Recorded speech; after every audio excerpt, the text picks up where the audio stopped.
DGT का ही MSDE का, तो उसमें डीजीटी के डिटेल्स मैंने आपको बताए थे।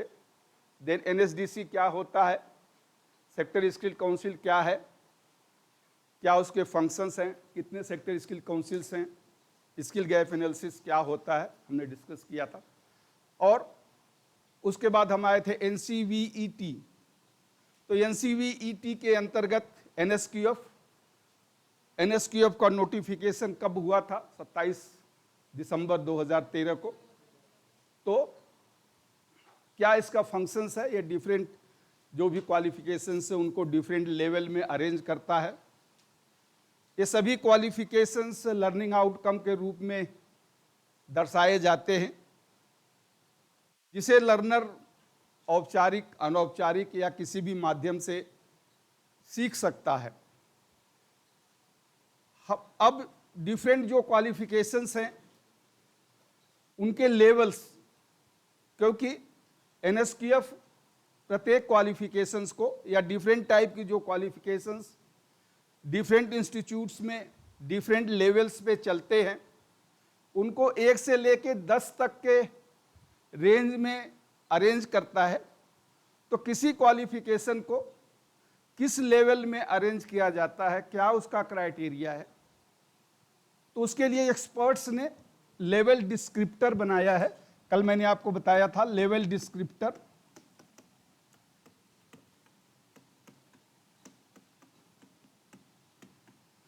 लेवल डिस्क्रिप्टर यानी ये किसी स्तर का विवरण करता, किसी स्तर का ये विवरण करता होता है लेवल डिस्क्रिप्टर। अब लेवल डिस्क्रिप्टर के लिए 5 डोमेन या 5 पैरामीटर्स हैं जिसके अनुसार ये इसको बनाता है, जो मैंने कल आपको बताया था। Process, professional qualification, professional skill, core skill और रिस्पॉन्सिबिलिटी।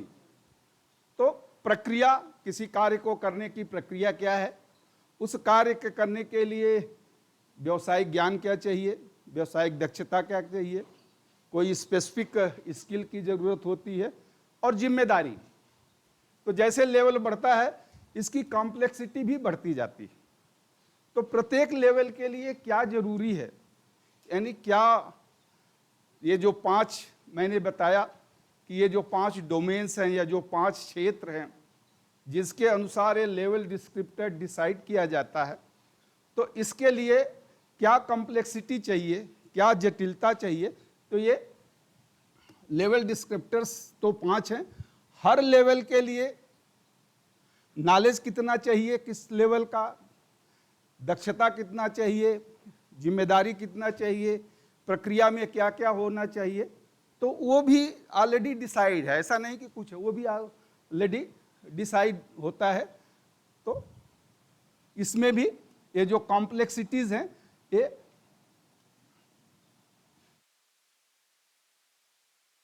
कॉम्प्लेक्सिटी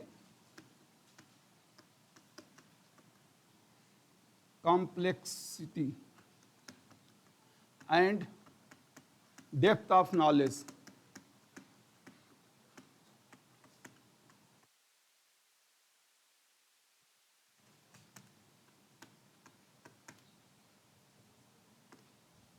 यानी जो लेवल डिस्क्रिप्टर मैंने 5 बताया, उस सभी लेवल डिस्क्रिप्टर्स को अलग अलग लेवल के लिए अलग अलग complexity and depth of knowledge, यानी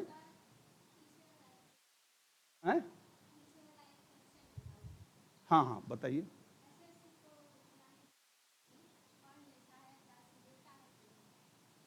मैं समझ नहीं पाया, क्या बोला आपने?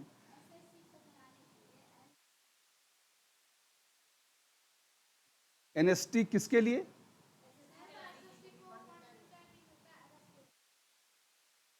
एनएसटीआई को?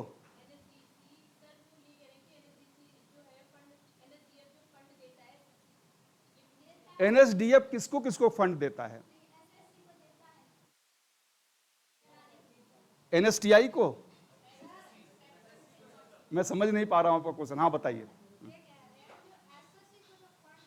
हाँ, एसएससी को एसएससी को एनएसडीसी तो देता, मैंने कल तो बताया था आपको। एक पहले इनिशियल एक सीड मनी के रूप में फंड देता है।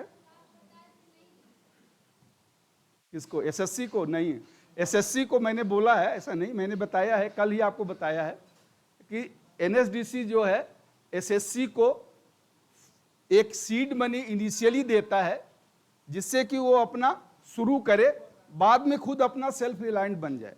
तो ये फंड एज ए इंसेंटिव की तरह हो सकता है, लोन की भी तरह हो सकता है, या कोई इक्विटी हो सकता है। तो इनिशियल उसको फंड देता है, लेकिन बाद में नहीं देता है।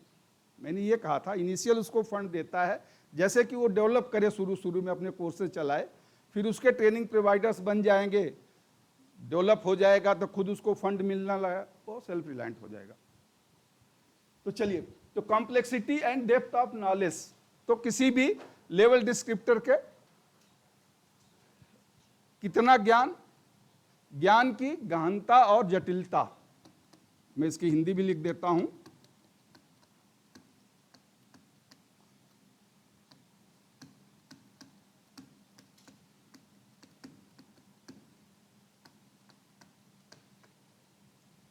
दूसरा होता है range and sophistication of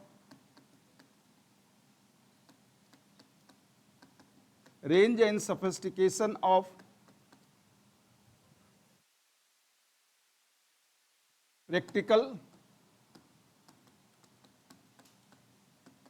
and intellectual knowledge.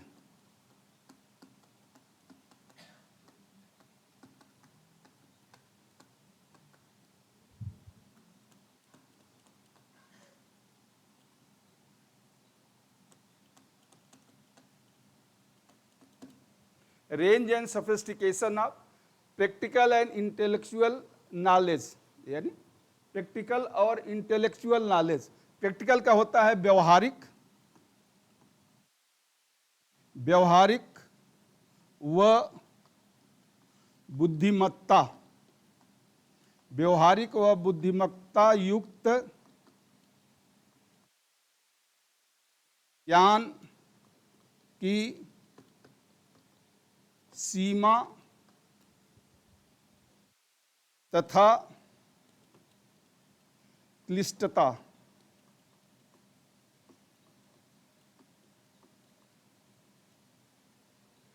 जटिलता या क्लिष्टता एक ही बात है। Range and sophistication of practical and intellectual knowledge. Intellectual यानी बुद्धिमत्ता आपकी कितना है, बौद्धिक क्षमता। व्यवहारिक और बौद्धिक क्षमता, व्यवहारिक और बौद्धिक क्षमता या बुद्धिमत्ता युक्त ज्ञान जिसे कहते हैं। तो व्यवहारिक और बौद्धिक क्षमता की सीमा और क्लिष्टता, क्लिष्टता या जटिलता लिख लें, एक ही बात है। तो जैसे जैसे लेवल बढ़ता जाएगा ये भी बढ़ता जाएगा। जो लोअर लेवल है उसके लिए कम चाहिए, हायर लेवल है तो ये बढ़ता जाता है। हो गया? मिटा दे। तीसरा पॉइंट इसमें आप लिख लें, degree of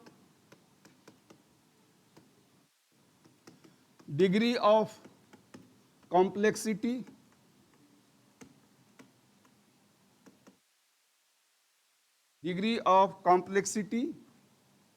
of integration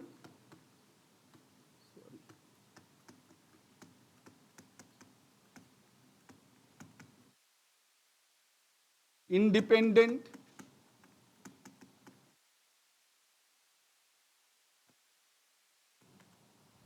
and creativity required।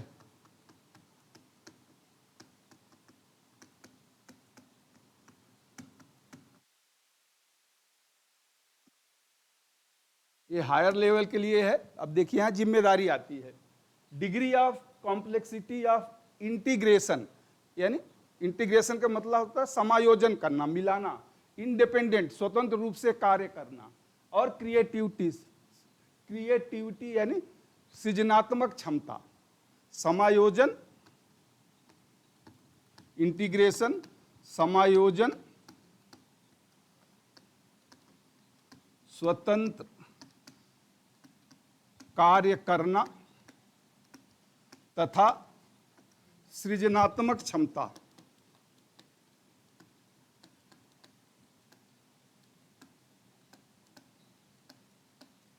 सृजनात्मक क्षमता का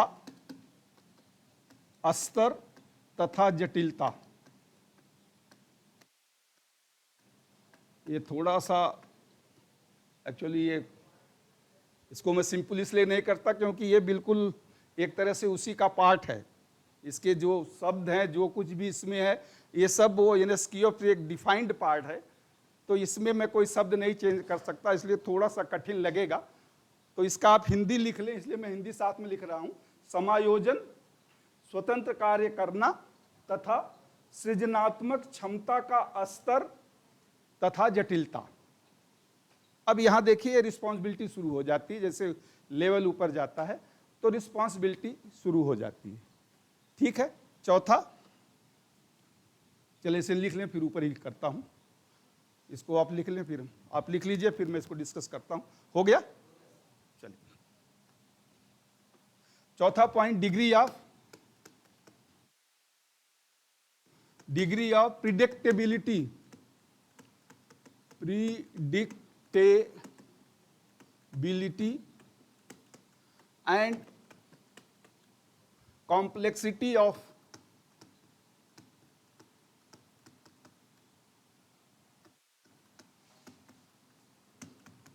कंटेस्ट, कंटेंट नहीं कंटेस्ट है, CONTES, कंटेस्ट मतलब पृष्ठभूमि, प्रस्तावना।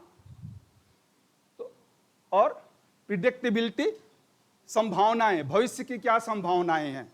तो ये एक तरह से ये मैंने हायर लेवल कल आपको बताया था, उसके लिए है कि उसके अंदर एक इनोवेटिव एबिलिटी हो।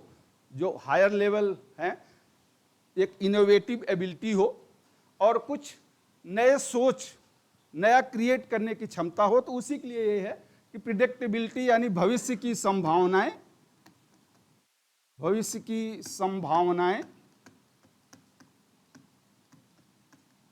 तथा प्रस्तुत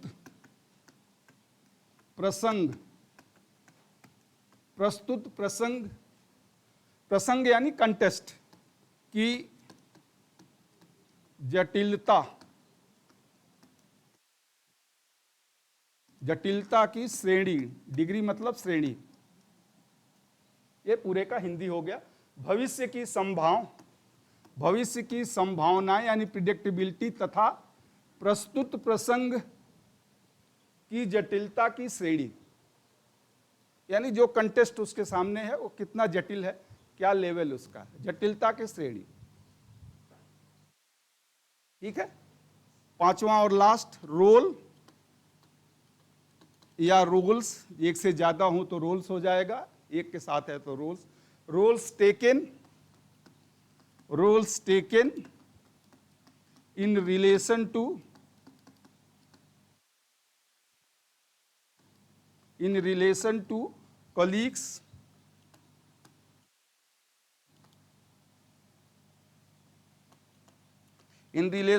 colleagues and fellow workers.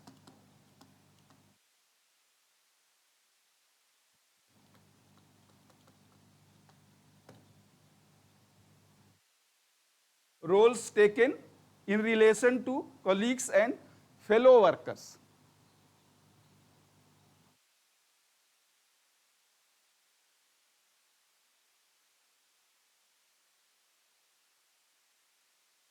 तो कलीग्स का मतलब सहपाठी या सहकर्मी आप कह लें, जो भी है, सहकर्मी तथा अन्य कर्मियों के साथ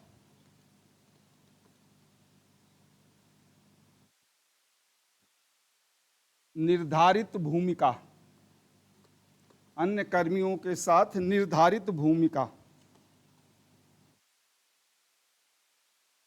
यानी क्या आपकी भूमिका है अपने कलीग्स यानी रोल्स, सहकर्मी तथा अन्य कर्मियों के साथ निर्धारित भूमिका।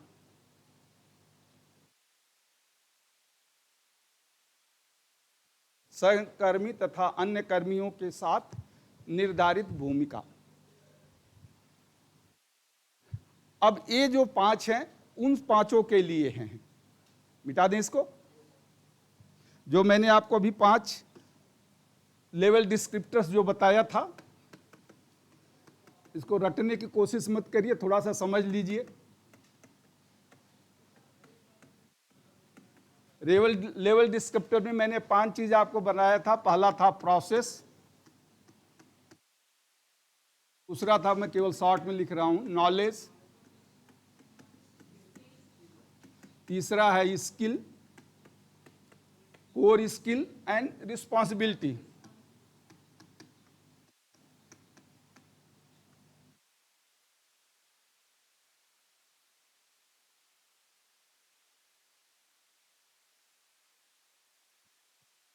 ठीक है। अब ये जैसे किसी भी इस 5 जो डोमेन हैं लेवल डिस्क्रिप्टर्स के, इस 5 डोमेन्स इसे बोलते हैं, या क्षेत्र आप कह लें। इस 5 के ऊपर ही लेवल को डिसाइड किया जाता है। तो एक्सपर्ट एक लेवल डिस्क्रिप्टर का मैप बनाते हैं, एक चार्ट बनाते हैं प्रत्येक लेवल के लिए, कि अगर लेवल 1 है तो उसमें प्रोसेस क्या होगा, और ये प्रोसेस यानी प्रक्रिया, ज्ञान कितनी आवश्यक है, स्किल कितना आवश्यक है, कोर की स्किल, और क्या जिम्मेदारी होगी। तो जैसा 1 2 3 लेवल या 4 लेवल तक जिम्मेदारी नहीं होती है, इसे लोअर लेवल बोलते हैं या लोअर कॉम्प्लेक्सिटी। कल मैंने बताया था कि लोअर कॉम्प्लेक्सिटी के लिए he should work efficiently under the supervision of others, वह दूसरे के सुपरविजन में अच्छी तरह काम करे, ये स्किल हो, तो सुपरविजन लेवल कम होता है। अब 4 से 6 या 7 तक इंजीनियरिंग लेवल तक जो हैं, तो वहां के लिए ऐसे प्रोफेशनल्स हैं जो उनसे एक्सपेक्ट किया जाता है कि वो इंडिपेंडेंट काम करने की क्षमता हो। तो इंडिपेंडेंट काम करने की क्षमता यानी जिम्मेदारी भी उसमें आएगी। तो उसके लिए क्या होगा, नॉलेज क्या होगा, स्किल क्या होगी, कोर स्किल क्या होगी, जिम्मेदारी क्या होगी, प्रक्रिया, वो उसको डिसाइड करते हैं।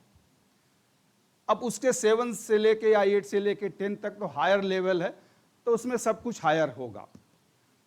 तो ये 3 लेवल उन्होंने अलग अलग किया है। अब 1 to 10 जो भी कोई कोर्स आता है, तो एक्सपर्ट क्या करते हैं, वो उस कोर्स का ड्यूरेशन क्या है, कितने समय का है, 1 साल का है, 2 साल का है, किसके लिए है, ITI के लिए है, डिप्लोमा के लिए, इंजीनियरिंग के लिए, PhD के लिए, किसके लिए है, उन सबको देखते हुए एक्सपर्ट ने क्या सुझाव दिया है, उन सबको देते हुए वो पहले से ही एक लेवल डिस्क्रिप्टर बना के रख दिया है कि पहला के लिए ये लेवल डिस्क्रिप्टर है, और इसमें अगर नॉलेज चाहिए, अब देखिए ये 5 लेवल डिस्क्रिप्टर हैं, और 5 का कॉम्प्लेक्सिटी क्या होगा, जो मैंने वो 5 कॉम्प्लेक्सिटी आपको बताया है, जो 5 यानी sophisticated and depth of knowledge. जैसे नॉलेज में ही है तो कितना नॉलेज चाहिए, इंटेलेक्चुअल लेवल यानी दूसरा इंटेलेक्चुअल लेवल कितना चाहिए, तीसरा रिस्पॉन्सिबिलिटी आती है कि क्या स्वतंत्र रूप से काम कर सकते हैं, चौथा क्या कुछ भविष्य के लिए यानी हायर लेवल, भविष्य की संभावनाओं के लिए कुछ सोच सकते हैं, और उनकी भूमिका क्या है, स्वयं के लिए, अपने साथियों के साथ या दूसरे कर्मियों के साथ क्या भूमिका है। तो इन सभी में वो 5 आते हैं, प्रोसेस में भी आएगा, नॉलेज में भी आएगा। इस 5 को डिसाइड करते हुए वो उसको डिसाइड करते हैं, यानी एक मैप बनाते हैं, एक या चार्ट बनाते हैं। इस चार्ट के एक तरफ ये 1 2 3 4 5 वो लिखते जाते हैं कि ये कोर स्किल है, जैसे उन्होंने लिख दिया ये कोर स्किल है।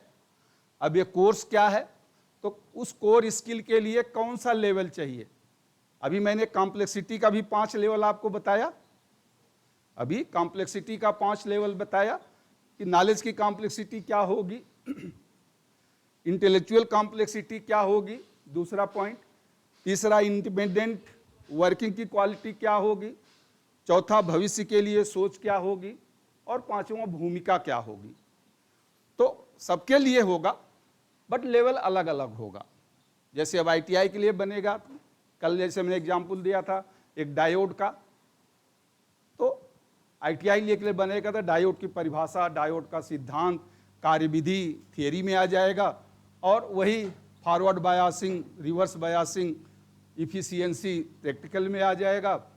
और जिम्मेदारी इतना कोई है नहीं, भूमिका भी कोई खास नहीं है, तो वो लेवल। लेकिन जब वही इंजीनियरिंग के लिए बनेगा तो वहाँ रिस्पॉन्सिबिलिटी भी आएगा कि फॉरवर्ड बायासिंग को वो चेक कर सके, क्या ड्रॉबैक्स है उसको देख सके, लॉसेस क्या होता है उसको कैलकुलेट कर सके।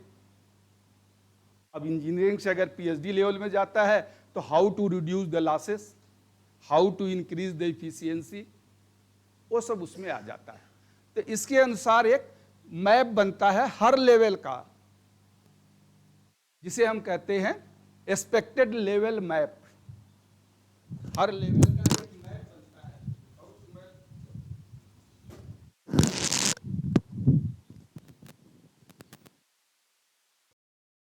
डिस्क्रिप्टर कैसे बनता है, लेवल कैसे बनता है, तो इस तरह से ये लेवल बनाते हैं। अलग अलग इसको 5 कैटेगरी होगी, और इस पांचों में अलग अलग ये 5 कैटेगरी हो गई। ऊपर ये 5 process, knowledge, skill, core skill, जिम्मेदारी, और इधर ये लेवल हो जाएगा। Level 1, level 2, level 3 up to level 10। कितना प्रोसेस क्या क्या चाहिए। अब प्रोसेस में क्या चाहिए, वो कॉम्प्लेक्सिटी पहले लेवल के लिए मिनिमम कॉम्प्लेक्सिटी, मिडिल वाले के लिए थोड़ा ज़्यादा, और तो वो जो 5 कॉम्प्लेक्सिटी मैंने बताया वो हर जगह आएगा। जैसे प्रोसेस में पहला लेवल है तो उसी अनुसार से होगा, 7वां लेवल है तो उसी अनुसार से होगा, 10वां लेवल होगा तो हाईएस्ट होगा। उसी तरह से नॉलेज, पहला लेवल है तो सिंपल होगा नॉलेज, चौथा या 5वां लेवल है तो थोड़ा उससे ज़्यादा होगा, 10वां लेवल है तो हाईएस्ट होगा। उसी तरह से professional skill, core skill and responsibility. तो ये एक तरह से मैप या एक चार्ट एक्सपर्ट्स बना के रखते हैं। हर लेवल के लिए एक स्पेसिफिक चार्ट है। ठीक है, इसमें कोई डाउट नहीं। चलिए, अब जब कोई ट्रेड, जैसा मैंने कल बताया था कि कोई नया ट्रेड है या कोई पुराना ट्रेड है, उसका हमने सिलेबस रिवाइज किया है, तो जो भी सिलेबस रिवाइज होता है वो DGT को जाता है। जैसे ITI का ही सिलेबस ले लें, DGT उस सिलेबस को NCVT को भेजता है, NCVT उसे NSDC, national skill development committee को भेज देगा। अब उस कमेटी में एक्सपर्ट्स होते हैं, वो क्या करते हैं, जो भी सिलेबस आता है या जो भी कुरिकुलम आता है उसे वो आउटकम बेस्ड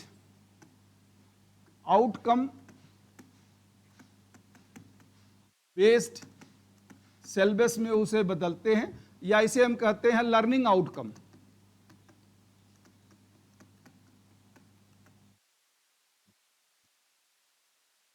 या कंपिटेंसी बेस्ड सिलेबस।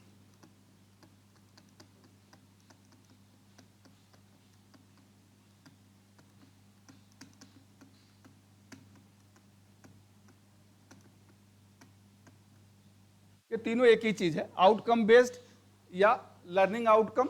जैसा मैंने कल बताया था आपको, लर्निंग आउटकम का मतलब ये है कि किसी भी पाठ्यक्रम या किसी भी कोर्स के समापन के बाद विद्यार्थी क्या करने या क्या कहने में सक्षम हो जाएगा, यानी थियोरेटिकल एंड प्रैक्टिकल।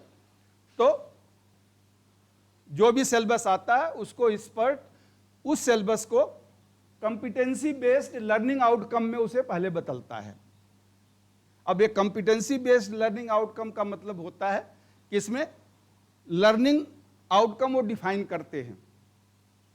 जैसे आपके ट्रेड में है 14 या 15 लर्निंग आउटकम है एक साल के कोर्स में, तो वो 14 या 15 लर्निंग आउटकम होते हैं। एक साल में क्या क्या सीखना है, टॉपिक वाइज जो आपका कंटेंट है, इस कंटेंट के ऊपर ही जो ये कंटेंट एक्सपर्ट्स बना के भेजते हैं, इसके ऊपर ही वो लर्निंग आउटकम डिफाइन कर देते हैं कि 1, 2, 3, 4, 5। तो पहले तो उसे लर्निंग आउटकम में बना दिया। अब इस लर्निंग आउटकम को कितने एक लर्निंग आउटकम के लिए कितने घंटे चाहिए वो डिसाइड कर लेते हैं। पूरा 1 साल का कोर्स है, तो एक लर्निंग आउटकम इनिशियल शुरू होगा, जैसे आपका इलेक्ट्रॉनिक का पहला ही होगा, तो फर्स्ट कोर्स शुरू होता है कि व्हाट इज द इलेक्ट्रॉनिक या semiconductors, valence bonds, then diode, then transistor, amplifier, oscillators, ऐसे धीरे धीरे आगे बढ़ता है। तो हर लर्निंग आउटकम्स के कितने घंटे होंगे उस घंटे को डिसाइड करते हैं। अब उस घंटे में से कितना थियरी के लिए, मतलब पहले लर्निंग आउटकम डिसाइड हुआ 12 या 13 जो भी होगा, हर लर्निंग आउटकम के कितने आवर्स होंगे, hours for the learning outcome, और फिर इस आवर्स को 2 भागों में बांट दिया जाता है। पहले फॉर प्रोफेशनल नॉलेज, आ जाइए,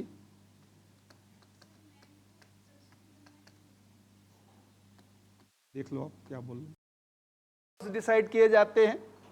अब उस लर्निंग आउटकम में कितना थियरी के लिए देना है और कितना प्रैक्टिकल के लिए देना है वो डिसाइड किया जाता है। अब इस थियरी में कौन कौन से जैसे थियरी में हो गया तो कौन कौन से थियोरेटिकल कंटेंट,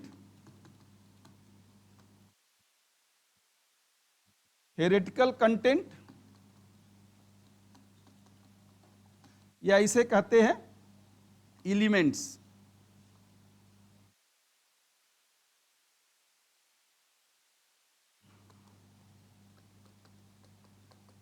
और दूसरा होता है प्रैक्टिकल कंटेंट।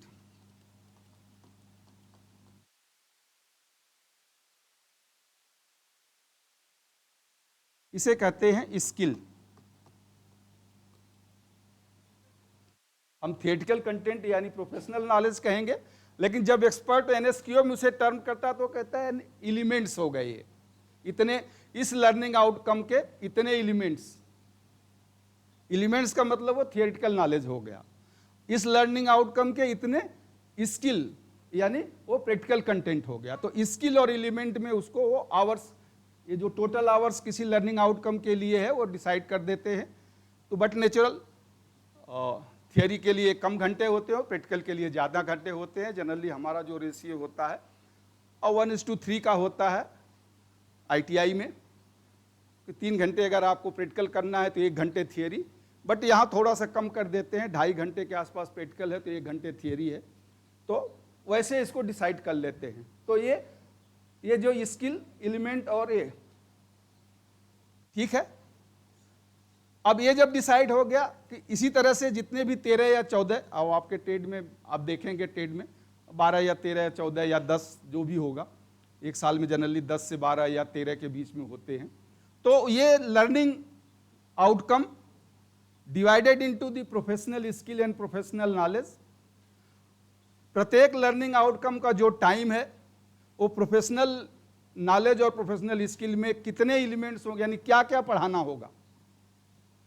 थियरी में जैसे प्रिंसिपल है, प्रोसेस है, नेम ऑफ द पार्ट्स है, उसी तरह से प्रैक्टिकल में उसका सेटिंग है, कॉम्बिनेशन है, ड्रिलिंग है, या फॉरवर्ड बायसिंग, रिवर्स बायसिंग, तो वो सब उसमें क्लियरली लिखा है क्या करना है, वॉन्डरिंग कुछ नहीं, बिल्कुल स्पेसिफिक लिखा रहेगा कि क्या करना है और कितने घंटे में उसे पूरा करना है। ठीक है।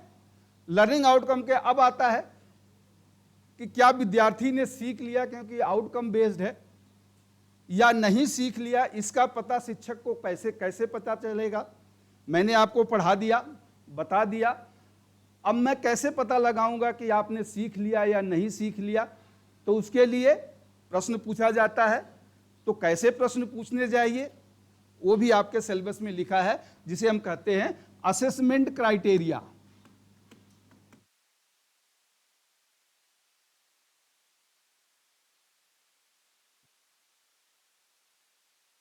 असेसमेंट क्राइटेरिया भी डिसाइड होता है कि हर एलिमेंट्स, यानी एलिमेंट्स का मतलब हो गया थियोरेटिकल नॉलेज, स्किल का मतलब हो गया प्रैक्टिकल नॉलेज। तो हर एलिमेंट्स के लिए क्या एलिमेंट असेसमेंट क्राइटेरिया, यानी क्या प्रश्न पूछा जाएगा और कितने असेसमेंट क्राइटेरिया हर लर्निंग आउटकम के होंगे वो भी उसमें डिसाइड है। आप सिलेबस देखिए, मैंने कल बोला था, शायद किसी ने देखा नहीं होगा।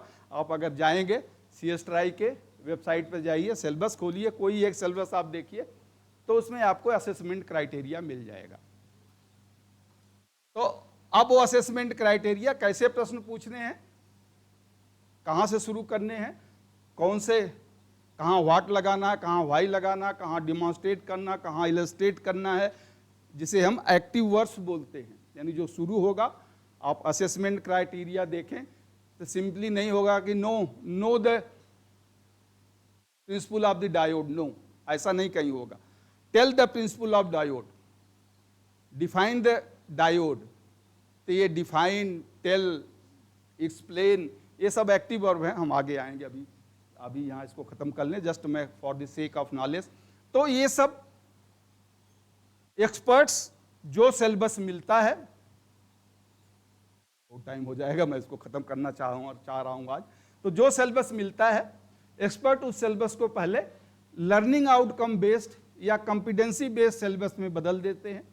अब उस कॉम्पिटेंसी बेस्ड सिलेबस को जितने टाइम ड्यूरेशन है, जैसे 1 साल, 6 महीने, 3 महीने का जो भी सिलेबस है, उस सिलेबस के अनुसार डिफरेंट लर्निंग आउटकम डिसाइड कर लेते हैं। प्रत्येक लर्निंग आउटकम का फिर टाइम डिसाइड कर लेते हैं। अब प्रत्येक लर्निंग आउटकम में कितना थियरी होगा, कितना प्रैक्टिकल होगा, ये डिसाइड कर लेते हैं। हर थियरी में कितने एलिमेंट्स, यानी क्या क्या पढ़ाया जाएगा, हर प्रैक्टिकल में क्या स्किल कराया जाएगा, वो सब डिसाइड होता है। थियरी में क्या टीचर पढ़ाएगा, प्रैक्टिकल में क्या डिमॉन्स्ट्रेट करेगा, वो उसमें क्लियरली डिफाइंड हो गया। अब ये भी पता लगा है कि जो उसने पढ़ाया या जो उसने डिमॉन्स्ट्रेट किया, विद्यार्थी ने सीख लिया या नहीं सीख लिया, तो उसके लिए असेसमेंट क्राइटेरिया है, कुछ प्रश्न हैं, वैसे ही प्रश्न पूछने हैं। तो शिक्षक को कुछ नहीं करना है, आजकल सिलेबस में सब दिया रहता है, बस उसको फॉलो करिए। तो उस तरह से वो प्रश्न पूछे और प्रश्न पूछ के पता लगा ले कि हाँ विद्यार्थी ने सीखा या नहीं सीखा। अगर वो नहीं प्रश्न का उत्तर दिया, इसका मतलब नहीं सीखा, आप फिर से रिपीट करें। प्रश्न का उत्तर दे दिया तो इसका मतलब उसने सीख लिया। ठीक है, तो ये इसे हम कहते हैं competency based syllabus.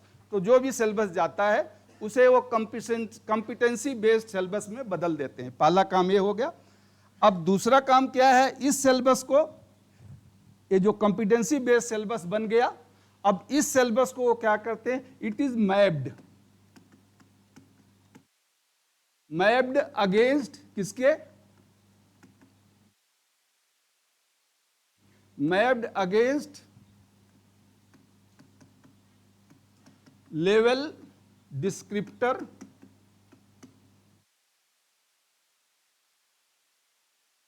Of specific level.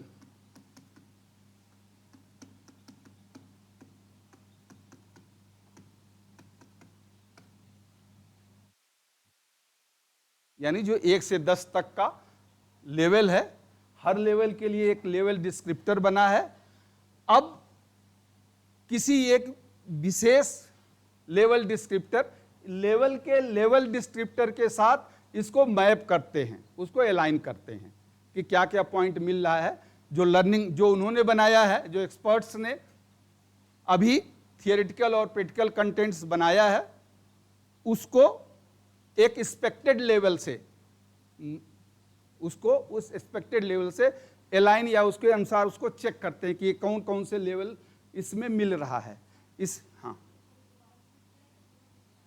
अच्छा, यानी मैंने ये तो आपको बताया था लेवल डिस्क्रिप्टर कैसे बनता है। ठीक है, लेवल डिस्क्रिप्टर बन गया। अब जो सिलेबस आया, उस सिलेबस को एक्सपर्ट्स ने, जो कमेटी है NSDC जो कमेटी है, उस कमेटी ने उस सिलेबस को कॉम्पिटेंसी बेस्ड लर्निंग आउटकम में बदल दिया। अब लर्निंग आउटकम में बदलने का क्या तरीका, वो मैंने बता दिया आपको। अब वो जो लर्निंग आउटकम का सिलेबस है, उस सिलेबस को इस लेवल डिस्क्रिप्टर के साथ कंपेयर किया जाता है। सिंपल भाषा में आप मैप्ड करना मतलब कंपेयर किया जाता है कि जो थियरी और प्रैक्टिकल के कंटेंट इस लर्निंग आउटकम में है, इस लेवल डिस्क्रिप्टर के साथ मिल रहे हैं या नहीं मिल रहे हैं। अब किस लेवल डिस्क्रिप्टर के साथ इस सिलेबस को कंपेयर किया जाएगा, वो एक्सपर्ट्स पहले से डिसाइड कर लेते हैं। जैसे ये आईटीआई का सिलेबस है, आईटीआई में चलेगा। अब आईटीआई में 1 साल का भी होता है, 6 महीने का भी होता है, 2 साल का भी होता है। तो जो 6 महीने का या सिलेबस है जनरली लेवल 3 में आता है। साल भर के जो सिलेबस हैं वो लेवल 4 में आते हैं। 2 साल के जैसे इलेक्ट्रीशियन के सिलेबस हैं या इलेक्ट्रॉनिक्स से हैं वो लेवल 5 में आते हैं। अब अगर वो CITS का है तो लेवल 6 में आएगा। तो उनको पता है कि ये कहाँ चलेगा, तो एक्सपेक्टेड उसी लेवल, तो एक्सपर्ट डिसाइड करता है कि भाई ये ITI का 1 साल का सिलेबस है, तो इसका एक्सपेक्टेड लेवल क्या होगा। 1 साल का सिलेबस है तो एक्सपेक्टेड लेवल क्या होगा, लेवल 4 होगा। तो लेवल 4 का जो लेवल डिस्क्रिप्टर एक्सपर्ट्स ने बनाया है, उसके सापेक्ष इस लर्निंग आउटकम का जो सिलेबस है उसको वो कंपेयर करते हैं कि क्या क्या पॉइंट उसमें मिल रहा है। इसे हम कहते हैं एक्सपेक्टेड लेवल। इस कंपैरिजन को कहते हैं एक्सपेक्टेड लेवल।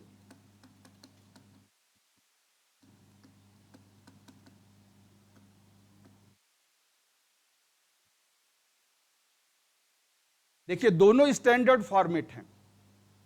ये लेवल डिस्क्रिप्टर भी, लेवल डिस्क्रिप्टर कैसे बनता है वो मैंने आपको बताया।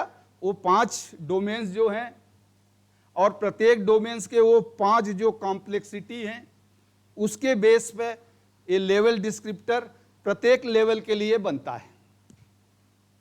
जब कोई सिलेबस आता है तो उसे कॉम्पिटेंसी बेस्ड लर्निंग आउटकम में बदल दिया जाता है।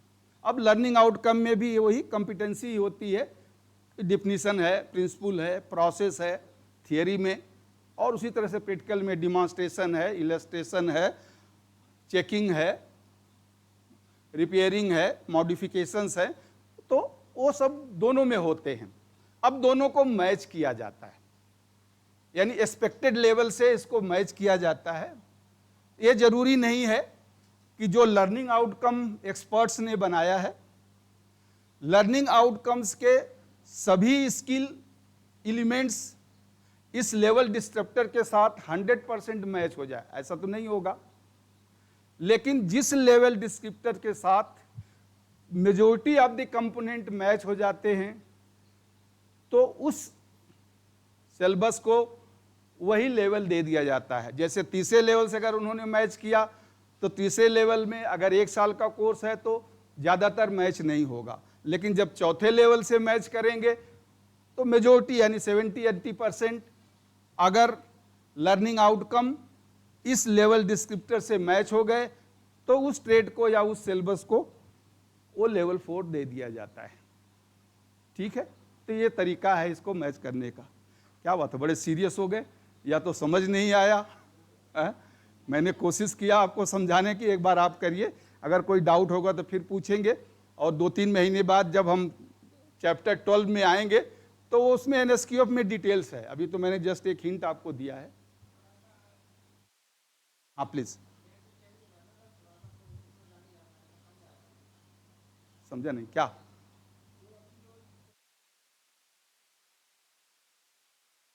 लेवल डिस्क्रिप्टर, अच्छा, चलिए कोई बात नहीं, जितना समझ में आ गया, जो डाउट आ गया फिर हम बताएं, उसको आगे बताएंगे जब NSQF में आएगा।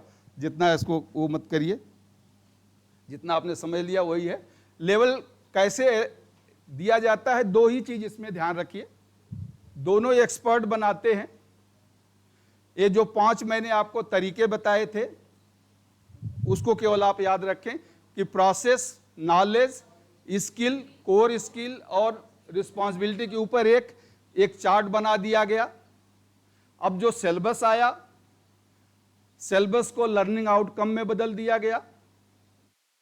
लर्निंग आउटकम में क्या क्या होता वो मैंने बताया, नॉलेज होगा, स्किल होगा। अब इन दोनों को मैच करते हैं, मतलब इन दोनों को कंपेयर करते हैं, और जिस लेवल में ये ज़्यादा से ज़्यादा नहीं 70-80% जिस लेवल में वो मैच कर जाता है उस सिलेबस को वही लेवल दे देते हैं। समझ गए? सिंपल सी बात सिंपल सी भाषा। अब लेवल कंपैरेटर कैसे बनता है, लर्निंग आउटकम कैसे बनता है, वो मैंने बताने की कोशिश किया था, वो थोड़ा कॉम्प्लेक्स हो गया था।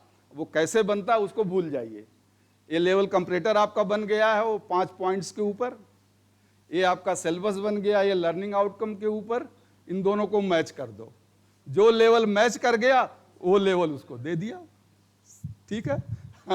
चलिए वही है, नहीं तो वही बात हो गई। एक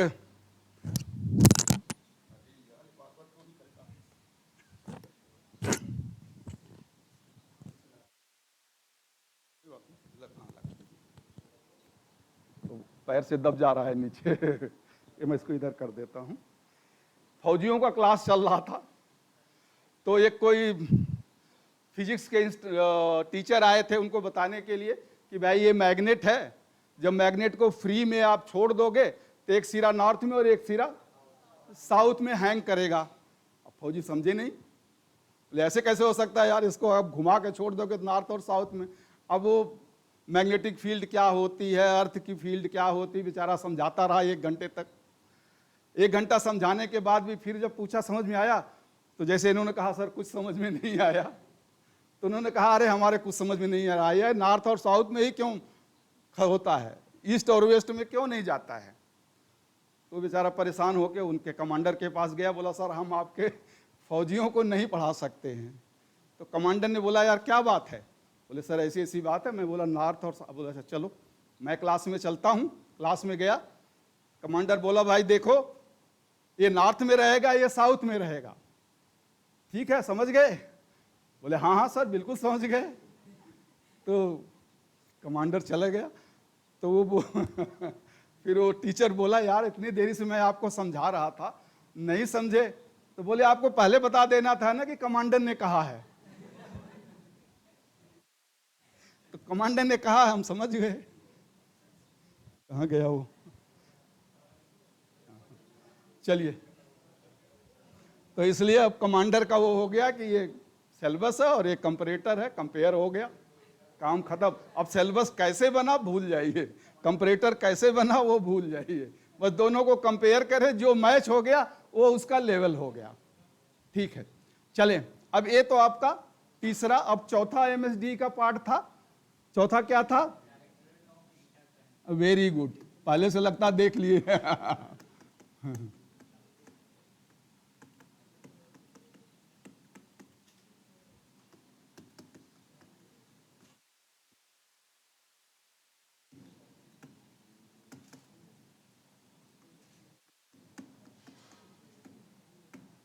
डायरेक्टरेट ऑफ इंटरप्रेन्योरशिप, यानी जो उद्यमिता का जो प्रशिक्षण होता है उससे संबंधित होता है। उद्यमिता निदेशालय इसे बोलते हैं, इंटरप्रेन्योरशिप। तो जो भी उद्यमी बनना चाहेगा तो उसको क्या ट्रेनिंग होगी, किस तरह की ट्रेनिंग दिया जाएगा, वो ट्रेनिंग ये चलाते हैं। और इसके अंदर निस्बत होता है मेन इंस्टीट्यूट। मैंने उस दिन बोला पूछा था निस्बत का, तो निस्बत का full form national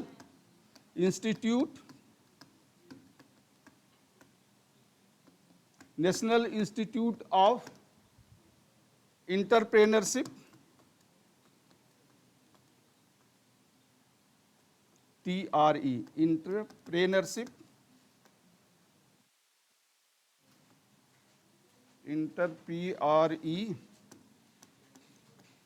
NEUR, entrepreneurship and small business development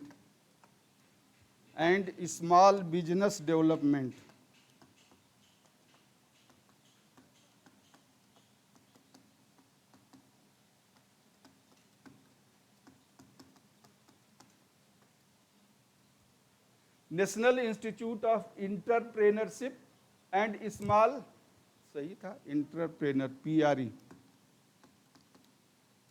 entrepreneurship and small business development, यानी उद्यमिता और छोटा जो बिजनेस या छोटा बिजनेस अपना करना चाहे तो उसके लिए भी ये बताते हैं।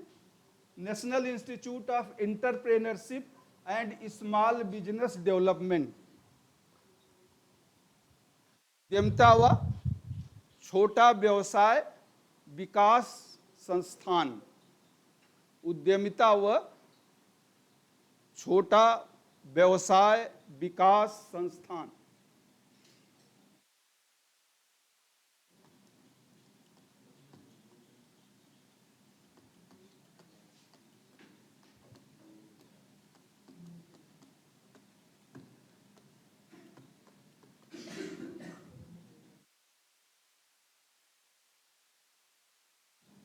उद्यमिता व छोटा व्यवसाय विकास संस्थान।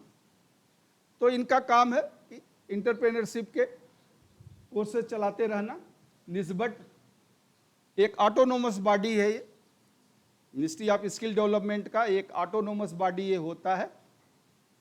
ठीक है, मिटा दें इसको। अच्छा, तो इनका काम मेन होता है ये रिसर्च, ट्रेनिंग एंड कंसल्टेंसी। निस्बत का काम है रिसर्च,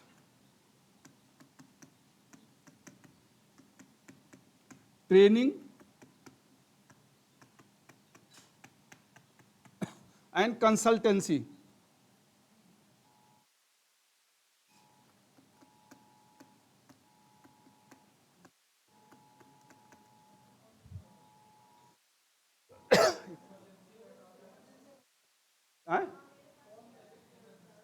क्या बज रहा है? किसी के फोन में बज रहा होगा। अच्छा अच्छा, ठीक, चलो कोई बात नहीं। तो निस्बत का काम है रिसर्च के काम, अनुसंधान के कार्य करना, ट्रेनिंग करना और कंसल्टेंसी यानी सलाह देना। हाँ हाँ हाँ, क्या नहीं आया? BUD, हाँ BU हो गया ना, बिजनेस, बिजनेस BU आ गया ना। आप BU जो है बिजनेस से लिया गया है BU, और D यानी डेवलपमेंट। BU जो है बिजनेस से लिया गया है। तो national institute for entrepreneurship and small business development. अब बाहर जो बोर्ड लगा है उसमें देखिए इंग्लिश का जो है, इंग्लिश में पूरा लिखा है। अगर आपने ध्यान दिया होगा तो इंग्लिश में पूरा लिखा है, हिंदी में केवल निस्बत लिखा है, बट इंग्लिश में पूरा लिखा है ये। तो निस्बत का कार्य होता है रिसर्च करना यानी किसी तरह का अनुसंधान, और ट्रेनिंग तथा ट्रेनिंग भी, इंटरप्रेन्योरशिप ट्रेनिंग इनकी चलती रहती है। कैपेसिटी बिल्डिंग ट्रेनिंग ये करते रहते हैं। मिटा दें इसको। Research, training and consultancy. Research इनका वो होता है, उसको बोलते हैं, इसको ये है क्लस्टर इंटरवेंशन। रिसर्च का काम इनका होता है cluster intervention.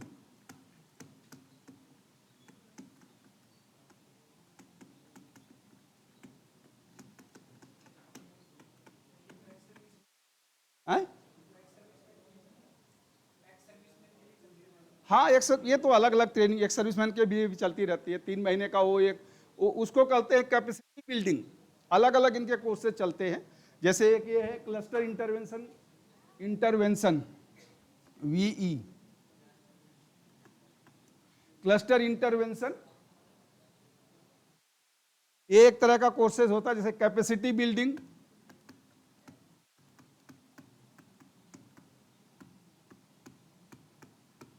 Capacity building course होते हैं इनके, और स्किल ओरिएंटेड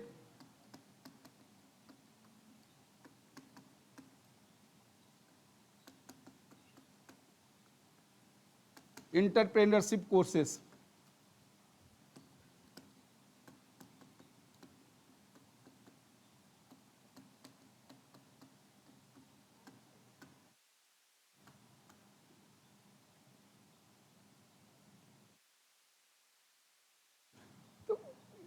स्किल ओरिएंटेड जो भी इंटरप्रेन्योरशिप के कोर्सेज इनके होते हैं। और कुछ management development programme, management development programme भी ये चलाते हैं। जैसे कब उसके अंदर आता है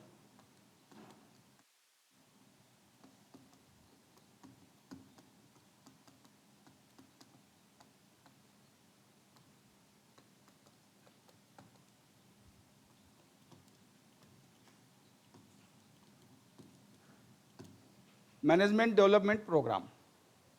ये इनके कुछ प्रोग्राम्स हैं। आपने पूछा कि रिसर्च में ये क्या करते हैं, पहले आप लिख लें फिर मैं बताता हूं। Cluster intervention, capacity building, skill oriented entrepreneurship courses, management development programmes. तो ये इस तरह के कुछ प्रोग्राम्स अराउंड द ईयर इनके चलते रहते हैं। जैसे रिटायर्ड एक सर्विसमैन है, उनके लिए भी एक कैपेसिटी बिल्डिंग, यानी कोई नया रोजगार शुरू करना चाहे या फिर अपना कोई दूसरी नौकरी करना चाहे, स्पेशली ये उद्यमिता में करते हैं कि अब आप कोई छोटा मोटा अपना रोजगार करना चाहें तो उसके लिए क्या किस तरह की ट्रेनिंग होना चाहिए, क्या क्या आवश्यकता होगी, कहाँ से लोन मिलेगा, जैसे मुद्रा लोन है और दूसरे लोन हैं, या प्रधानमंत्री युवा योजना है इंटरप्रेन्योरशिप के लिए, तो उन सब का ये डिटेल्स इंफॉर्मेशंस देते हैं। रिसर्च के लिए क्या करते हैं, उसके लिए क्लस्टर इंटरवेंशन है, यानी कोई ऑलरेडी उद्योग चल रहा है, अब वो उद्योग चलता है कि मेरा एक्सपेंडिचर बहुत होता है, लाभ बहुत कम होता है, तो क्या कमियां हैं, क्या किया जा सकता है, तो वो फिर इनको हायर करते हैं निस्बत वालों को, वो फिर उसको स्टडी करते हैं कि भाई आपके जो स्किल वर्कर्स हैं इनकी क्या कैपेसिटी है, क्या नॉलेज है, क्या स्किल्स है, क्या इसमें सुधार चाहिए, मशीनरीज में क्या सुधार चाहिए, इनपुट आउटपुट में यानी कहाँ कहाँ आपका एक्सपेंडिचर हो रहा है और उसे कैसे कम किया जाए, इनपुट लागत कम करके उसी कास्ट में किस तरह से क्वालिटी मेंटेन करते हुए प्रॉफिट को बढ़ाया जाए, तो ये इनका रिसर्च वर्क होता है। दूसरा कैपेसिटी बिल्डिंग, यानी जो रिटायर्ड पर्सन्स हैं उनके कैपेसिटी बिल्डिंग का काम करते हैं कि भाई आपको फिर से कोई छोटा मोटा रोजगार करना चाहें या कोई आप जॉब करना चाहें स्किल ओरिएंटेड जॉब, तो वो भी वो बताते हैं। ऐसा नहीं है कि केवल इंटरप्रेन्योरशिप का, बट मेन इनका फोकस होता है स्मॉल बिजनेस।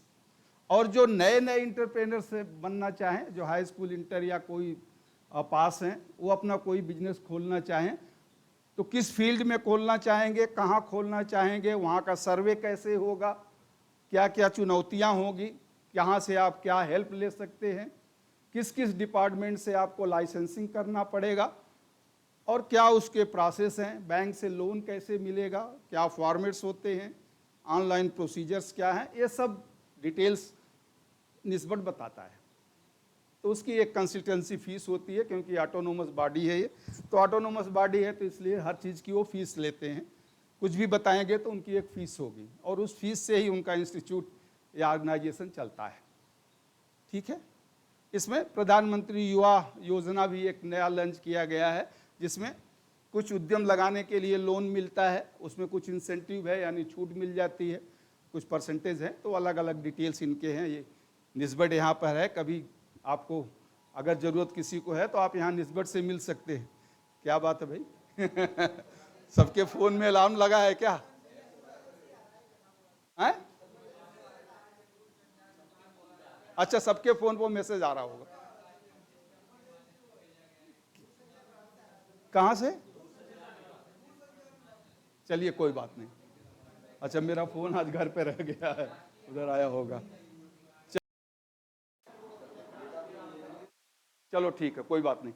तो इसमें इतना है, डिटेल्स आपको चाहिए तो निस्बत का यहाँ ऑफिस है, आप कभी उनसे जाके पूछ सकते हैं कि क्या आप इंटरप्रेन्योरशिप में क्या कराते हैं, क्या कोर्सेज हैं, और कभी कभी एक दिन दो दिन का आपके लिए भी वो एक क्लासेज उनसे ऑर्गेनाइज किया जाता था, पहले किया जाता था, अब भी कर रहे होंगे। तो एक दो दिन वो खुद आके आपको बता देंगे कि किस तरह से आप अगर कोई बिजनेस करना चाहते हैं, अपना कोई छोटा रोजगार शुरू करना चाहते हैं, तो आप कैसे करेंगे वो आपको बताएंगे। चलिए, एक तो खत्म हुआ। अब हम आते हैं डीजीटी पे। डीजीटी के मेन कोर्सेज कौन कौन से चलते हैं, आज हम इसको खत्म करना चाहेंगे। तो डीजीटी के मेन कौन कौन से कोर्सेज चलते हैं, कब शुरू हुए थे, क्या है, कैसे चल रहे हैं। तो जो मेन कोर्सेज हैं और टोटल नंबर ऑफ कोर्सेज कौन, यानी डीजीटी के द्वारा डिफरेंट कोर्सेज कौन से चलते हैं, डिफरेंट स्कीम कब और कैसे लॉन्च हुई थी, एक शॉर्ट में जस्ट इंफॉर्मेशन हम आपको देंगे। तो डीजीटी के मेन कोर्सेज हैं, जो डीजीटी के जो मेन कोर्सेज हैं, CTS, ATS, MES, TOT, and WOT.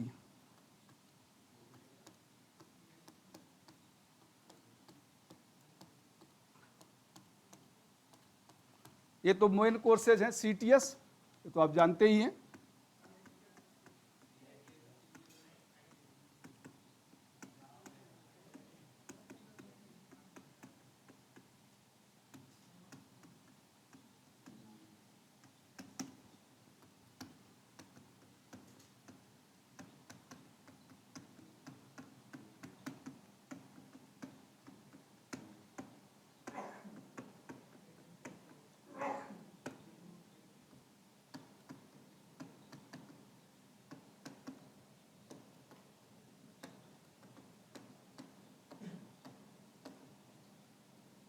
Modular इम्प्लायबल,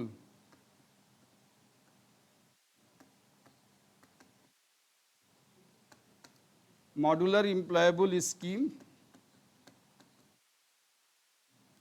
या इसे SDI भी कहते हैं, skill development initiative, skill development initiative.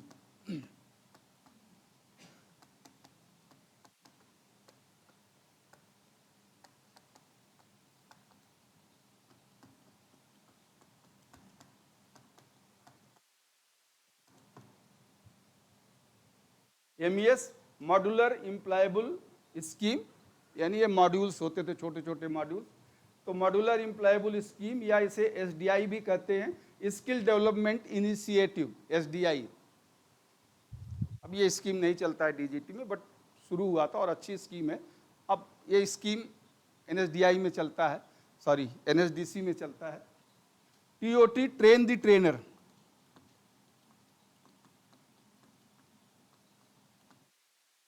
Train the trainer. ये जो CITS स्कीम आपका इसी के अंतर्गत है, क्राफ्ट इंस्ट्रक्टर ट्रेनिंग स्कीम। तो CITS इसी का स्कीम है, जिसे इसका नाम होता है TOT स्कीम, जिसे कहते हैं train the trainer. Train the trainer और भी शॉर्ट टर्म कोर्सेज के लिए जो ट्रेनर की ट्रेनिंग होती है, तो इसलिए train the trainer scheme CITS। WOT women occupational training, जो महिला प्रशिक्षण होता है, वुमेन ऑक्यूपेशनल।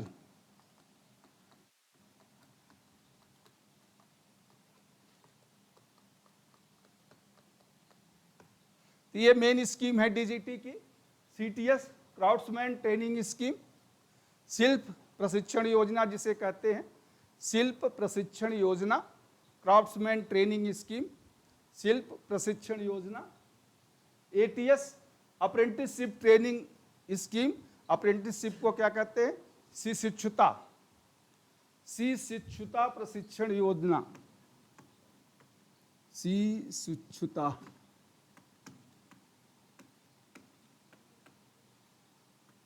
शिक्षुता प्रशिक्षण योजना, अप्रेंटिसशिप ट्रेनिंग स्कीम।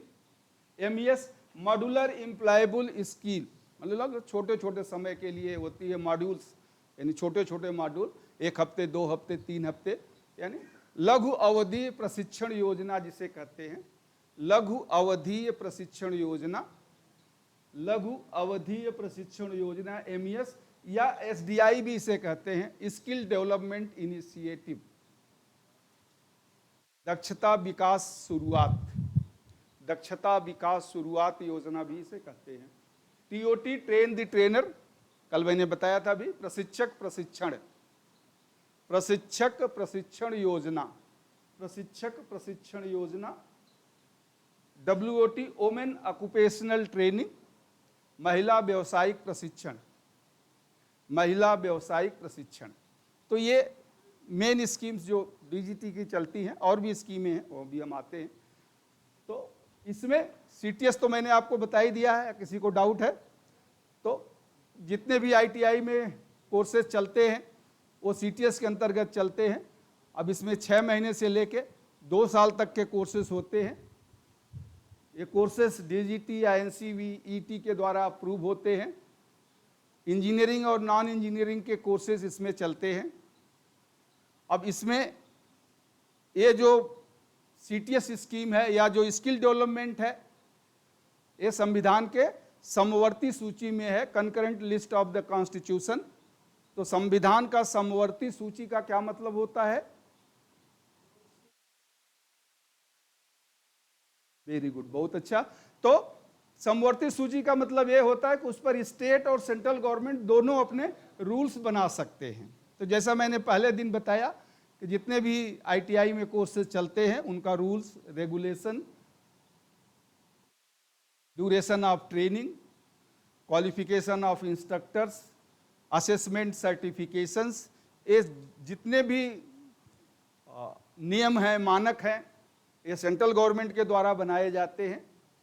लेकिन day to day administration, instructors का जो अपॉइंटमेंट्स होता है और रॉ मटेरियल्स, मशीनरी, इंफ्रास्ट्रक्चर्स, ये सब स्टेट गवर्नमेंट या यूनियन टेरिटरी जहाँ पर आईटीआई है उसके अंतर्गत आता है। इंजीनियरिंग ट्रेड्स टोटल अभी तक जो अप्रूव्ड हुए हैं एनएसक्यूएफ के अनुसार 82 हैं। 82 engineering trades and 63 non engineering trades. इन ट्रेडों को हम कहते हैं डेजिग्नेटेड ट्रेड।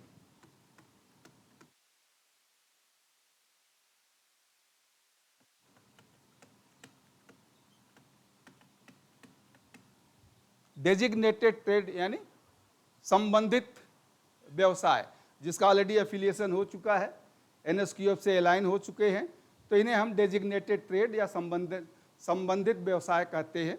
अब इसमें इंजीनियरिंग और नॉन इंजीनियरिंग दोनों होते हैं, वो तो आप जानते ही हैं। इनके ड्यूरेशंस अलग अलग हैं और अलग अलग लेवल हैं। तो लेवल 3, लेवल 4, लेवल 5, 3 लेवल में एनएसक्यूएफ के 3 लेवल में कोर्सेज होते हैं। 1 साल या उससे जो कम है वो लेवल 3 में आते हैं। 2 साल के जो हैं, सॉरी, 2 साल के वो 5 लेवल में आते हैं। 1 साल वाले जो हैं वो 4 लेवल में आते हैं, और जो उससे कम 6 महीने के हैं वो 3 लेवल में आते हैं। 6 महीने के जो, और 6 महीने से जो कम होते हैं उसे शॉर्ट टर्म बोलते हैं। उसका एनएसक्यूएफ अलाइनमेंट नहीं होता है, वो नीड बेस्ड चलाया जा सकता है। तो जैसा मैंने उस दिन भी बताया था कि अभी all over India near about 14,955 ITIs हैं, गवर्नमेंट और प्राइवेट आईटीआई, और 21 लाख इसमें ट्रेनिंग्स पढ़ते हैं। तो वो तो बताया था, ज़्यादा उसमें ज़्यादा डिटेल्स जाने की ज़रूरत नहीं है। अगर आपको कुछ पूछना है तो आप कुछ पूछ सकते हैं। अप्रेंटिस ट्रेनिंग स्कीम ATS 1961 में, अप्रेंटिस एक्ट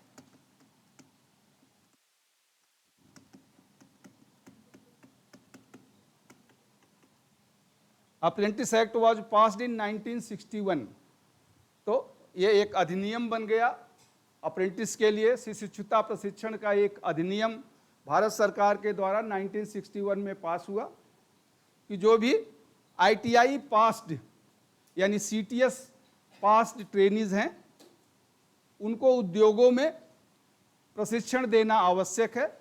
यानी उद्योग में जो भी फैसिलिटीज़ है उस फैसिलिटी का उपयोग करते हुए वह इन आईटीआई पास्ड ट्रेनीज को अवश्य ही ऑन जॉब प्रशिक्षण दें, उन मशीनों पर प्रशिक्षण दें जिससे कि उनकी स्किल बढ़ जाए और उन्हें एम्प्लॉयमेंट मिलने में आसानी हो। तो ये पहले केवल आईटीआई के लिए था, बाद में 73 और 86 में इसमें परिवर्तन किया गया और ये फिर डिप्लोमा और ग्रेजुएट्स के लिए भी अप्रेंटिस इंक्लूड किया गया कि डिप्लोमा होल्डर्स, हाँ बोलिए, प्रशिक्षण बढ़ जाए और इस मतलब एम्प्लॉयमेंट इंक्रीज हो जाए, उनको एक रोजगार मिल जाए जब उनकी स्किल अच्छी हो जाएगी। क्योंकि यह माना गया है कि 1 साल जो ट्रेनिंग करते हैं इंस्टीट्यूट्स में, थियोरेटिकल नॉलेज तो हो जाता है लेकिन प्रैक्टिकल नॉलेज नहीं हो पाता है। तो उस प्रैक्टिकल नॉलेज को इंडस्ट्रीज में उस मशीन या इक्विपमेंट्स पर जो एडवांस वहाँ मशीनों में काम करते हैं तो उस पर उनको जब 1 साल की ट्रेनिंग दी जाती है तो ये एक तरह से उनका नॉलेज बढ़ जाता है। थियोरेटिकल नॉलेज तो रहता ही है, प्रैक्टिकल नॉलेज बढ़ जाता है और प्रैक्टिकल नॉलेज बढ़ने से उनकी एम्प्लॉयबिलिटी बढ़ जाती है। तो पहले केवल आईटीआई के लिए था, बाद में इसमें अमेंडमेंट करके ये डिप्लोमा होल्डर्स और इंजीनियर्स के लिए भी इसमें बता दिया गया। पहले इसके लिए एक अप्रेंटिसशिप एडवाइजर या अप्रेंटिसशिप काउंसिल होती थी, और डीजीटी के अंतर्गत एक आरडीएटी, एक डिपार्टमेंट डीजीटी में हुआ करता था। रीजनल डायरेक्टर अब नहीं है, पहले हुआ करता था, regional director of apprentice training.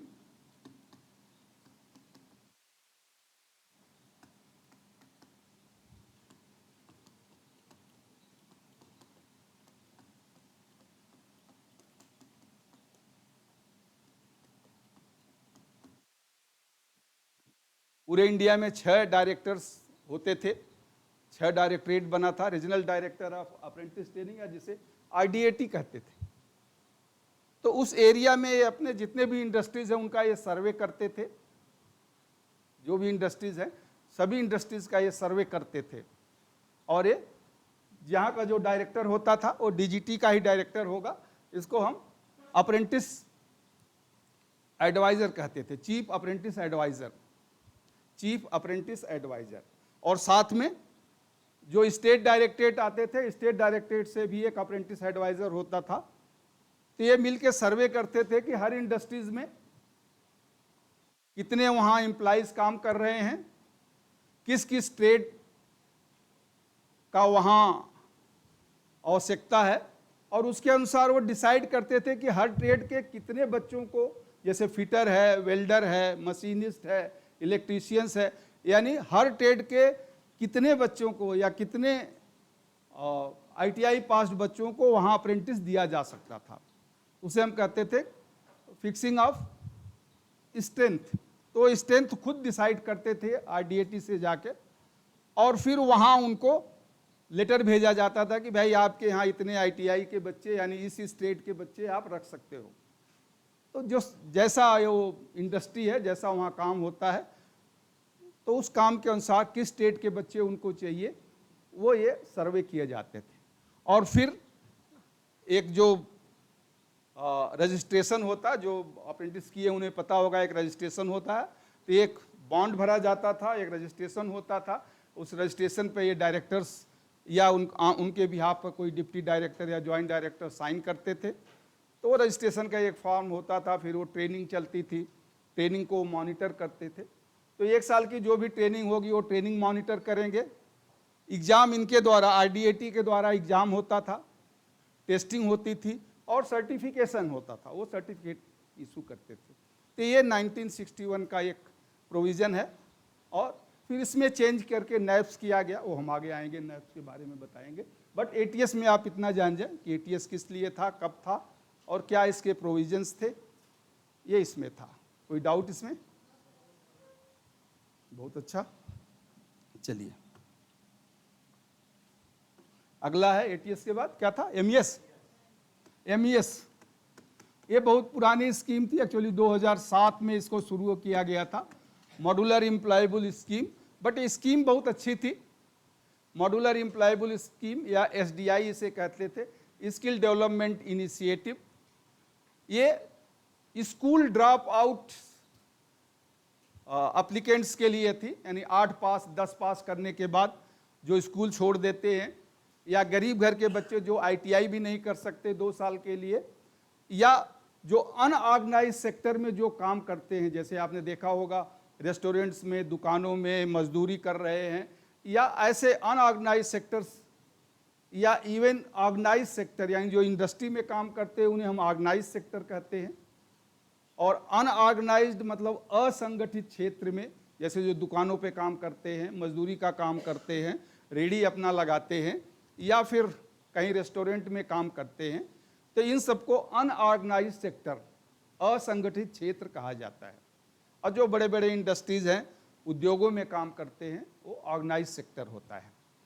तो यहाँ से हैं, या जो सड़क किनारे आप देखते हैं जो मैकेनिक्स है, जो अपना मैकेनिक्स से काम सीखता है, तो इन लोगों के पास कुछ मैकेनिक्स काम तो सीख लेते हैं, सर्टिफिकेट उनके पास नहीं होती थी, सर्टिफिकेट उनके पास नहीं होती थी जिससे उनको कहीं अच्छा एम्प्लॉयमेंट मिल सके। तो इन सबको देखते हुए गवर्नमेंट ने ये स्कीम शुरू किया था, क्योंकि इंडिया में ऑलमोस्ट 6% ही, केवल टोटल पॉपुलेशन का आप देखें तो 6% ही सर्टिफिकेट होल्डर्स हैं, चाहे वो ITI की सर्टिफिकेट हो, डिप्लोमा को हो, इंजीनियर हो, और स्पेशली अनऑर्गेनाइज सेक्टर में तो बिना सर्टिफिकेट के ही काम करते हैं। आप देखिए जो घरों के मजदूर बनाते हैं, वही मजदूर फिर मिस्त्री बन जाता है, वही मिस्त्री फिर ठेका लेने लगता है, फिर वो सुपरवाइजर भी हो जाता है, लेकिन उसके पास कोई क्वालिफिकेशन है, कोई सर्टिफिकेट है, कुछ नहीं है। तो इस तरह के जो विकसित देश हो वहाँ 60-65%, बट इंडिया में नहीं है। तो उनके लिए ये एक प्रोविज़न किया गया था कि आप चाहें तो आप जगह जगह ट्रेनिंग सेंटर्स भी ITI में भी खोले गए थे, या कुछ प्राइवेट सेंटर्स भी खोले गए थे, और उसमें ये प्रोविज़न किया गया था कि अगर आप ट्रेनिंग लेना चाहें तो ट्रेनिंग ले सकते हैं, और उस ट्रेनिंग का टाइमिंग फिक्स नहीं था, आप अपना काम करें, शाम के टाइम आएँ और 2 घंटे 1 घंटे, तो आवरली बेस्ड ट्रेनिंग रखा गया था इसके लिए कि 1 घंटे 2 घंटे, और ये 50 घंटे आपने ट्रेनिंग कर लिया तो ये एक आप टेस्ट दे दीजिए और आपको सर्टिफिकेट मिल जाएगी। तो जैसे ऑटोमोबाइल में हैं जो काम कर रहे हैं, जो डीजल इंजन में काम कर रहे हैं, पेट्रोल इंजन में काम कर रहे हैं, वो 2-2 घंटे ट्रेनिंग लेके और फिर एक टेस्ट दे के उनको सर्टिफिकेट मिल जाएगी, वो कहीं अच्छा जॉब उनको मिल सकता है। स्पेशली गल्फ कंट्रीज़ में बहुत डिमांड है। तो 2007, 8, 10 जैसे मैंने कहा था कि IL बूम जब आया था, तो उस समय ये कोर्सेज शुरू किए गए थे। बहुत अच्छा कोर्स था ये MES स्कीम। हाँ, ये तो बंद हो गया, ये तो 2014-15 तक चला था, उसके बाद बंद हो गया। लेकिन अब NSQF में RPL जो आया है वो ऑलमोस्ट इसी का पार्ट है। हाँ, 2007 में शुरू किया था, 15-16 तक चला था ये, और उसके बाद ये बंद हो गया। अब PMKY तो खैर वो NSDC का पार्ट है, बट इसी पैटर्न पर चल रहा है।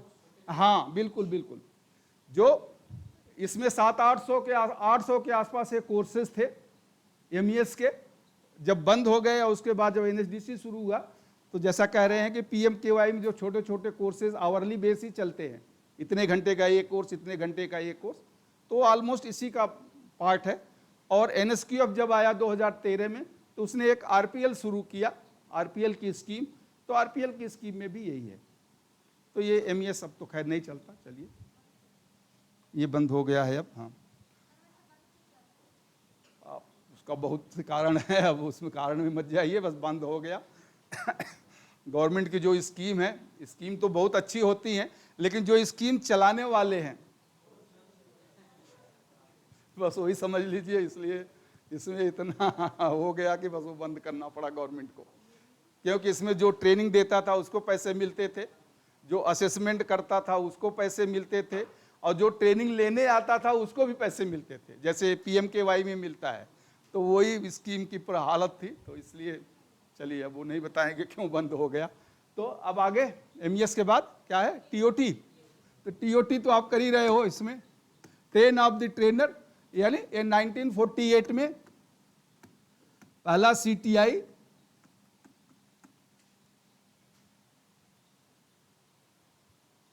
क्राफ्टमैन ट्रेनिंग फॉर इंस्ट्रक्टर, पहले इसको CTI कहा जाता था। कानपुर में भी आज भी आप जाइए CTI के नाम से लोग जानते हैं। कानपुर का है कोई इसमें? हाँ, तो कानपुर में रहा हूँ 2 साल 3 साल। कानपुर आप रेलवे स्टेशन पर, आप वहाँ जो अगर टेम्पो वालों को बोलिए यार मुझे NSTI जाना है, तो उसको पता नहीं है। आप CTI चौक, हाँ उसको बोलिए CTI चौक, हाँ पता है, वो ले जाएगा आपको। तो आज भी वहाँ CTI मशहूर है। तो पहले ये CTI था। 1948 में फर्स्ट इंस्टीट्यूट चेन्नई में खोला गया था, गिंडी चेन्नई में, जिसका नाम ही CTI था। CTI उसे हम बोलते थे। बाद में जब 2018 में वो तक वो चला, 2018 में उसे मर्ज कर दिया गया NSTI में। तो CTI यानी इंस्ट्रक्टर्स, मैंने बताया था ना 2000 जब मैं बता रहा था कि 1950, 48 और 50 में पहला इंडस्ट्रियल रिवोल्यूशन शुरू हुआ। ITI उस समय शुरू हुई, 50, 60, 70 ITI बनना शुरू हुई गवर्नमेंट, सेंट्रल गवर्नमेंट के अंदर में। तो ये महसूस किया गया कि अब इंस्ट्रक्टर्स भी ट्रेंड होने चाहिए। तो पहला ये इंस्टीट्यूट खोला गया CTI, और फिर धीरे धीरे जितने भी ATIs थे सब में ये चलने लगा, और फिर प्राइवेट में भी हो गया, धीरे धीरे बढ़ता चला गया। तो आजकल मोर देन 70-80 इंस्टीट्यूट में ये चलता है, तो हम आगे आएंगे बताएंगे आपको। CTI में हाँ हाँ अभी तो चल ही रहा है सब मिला के, प्राइवेट गवर्नमेंट मिला के। टोटल में नंबर आपको बता दूंगा, अभी आप मत लिखे, ऑलमोस्ट मैं बोल रहा हूँ, मैं अभी बाद में आपको बता दूंगा टोटल नंबर कितना, और टोटल नंबर हो जाएगा 35, 37, 12 और 6, 7 5 12, 12 2 14 और 6 18, 3 3 6 86, 88 में चलता है। टोटल 88 इंस्टीट्यूट सब मिला के ये है।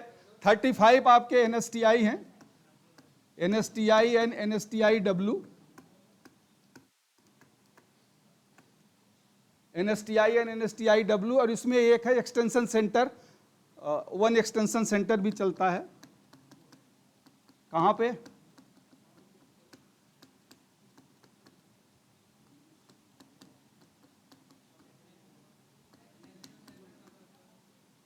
पौंडीचेरी में।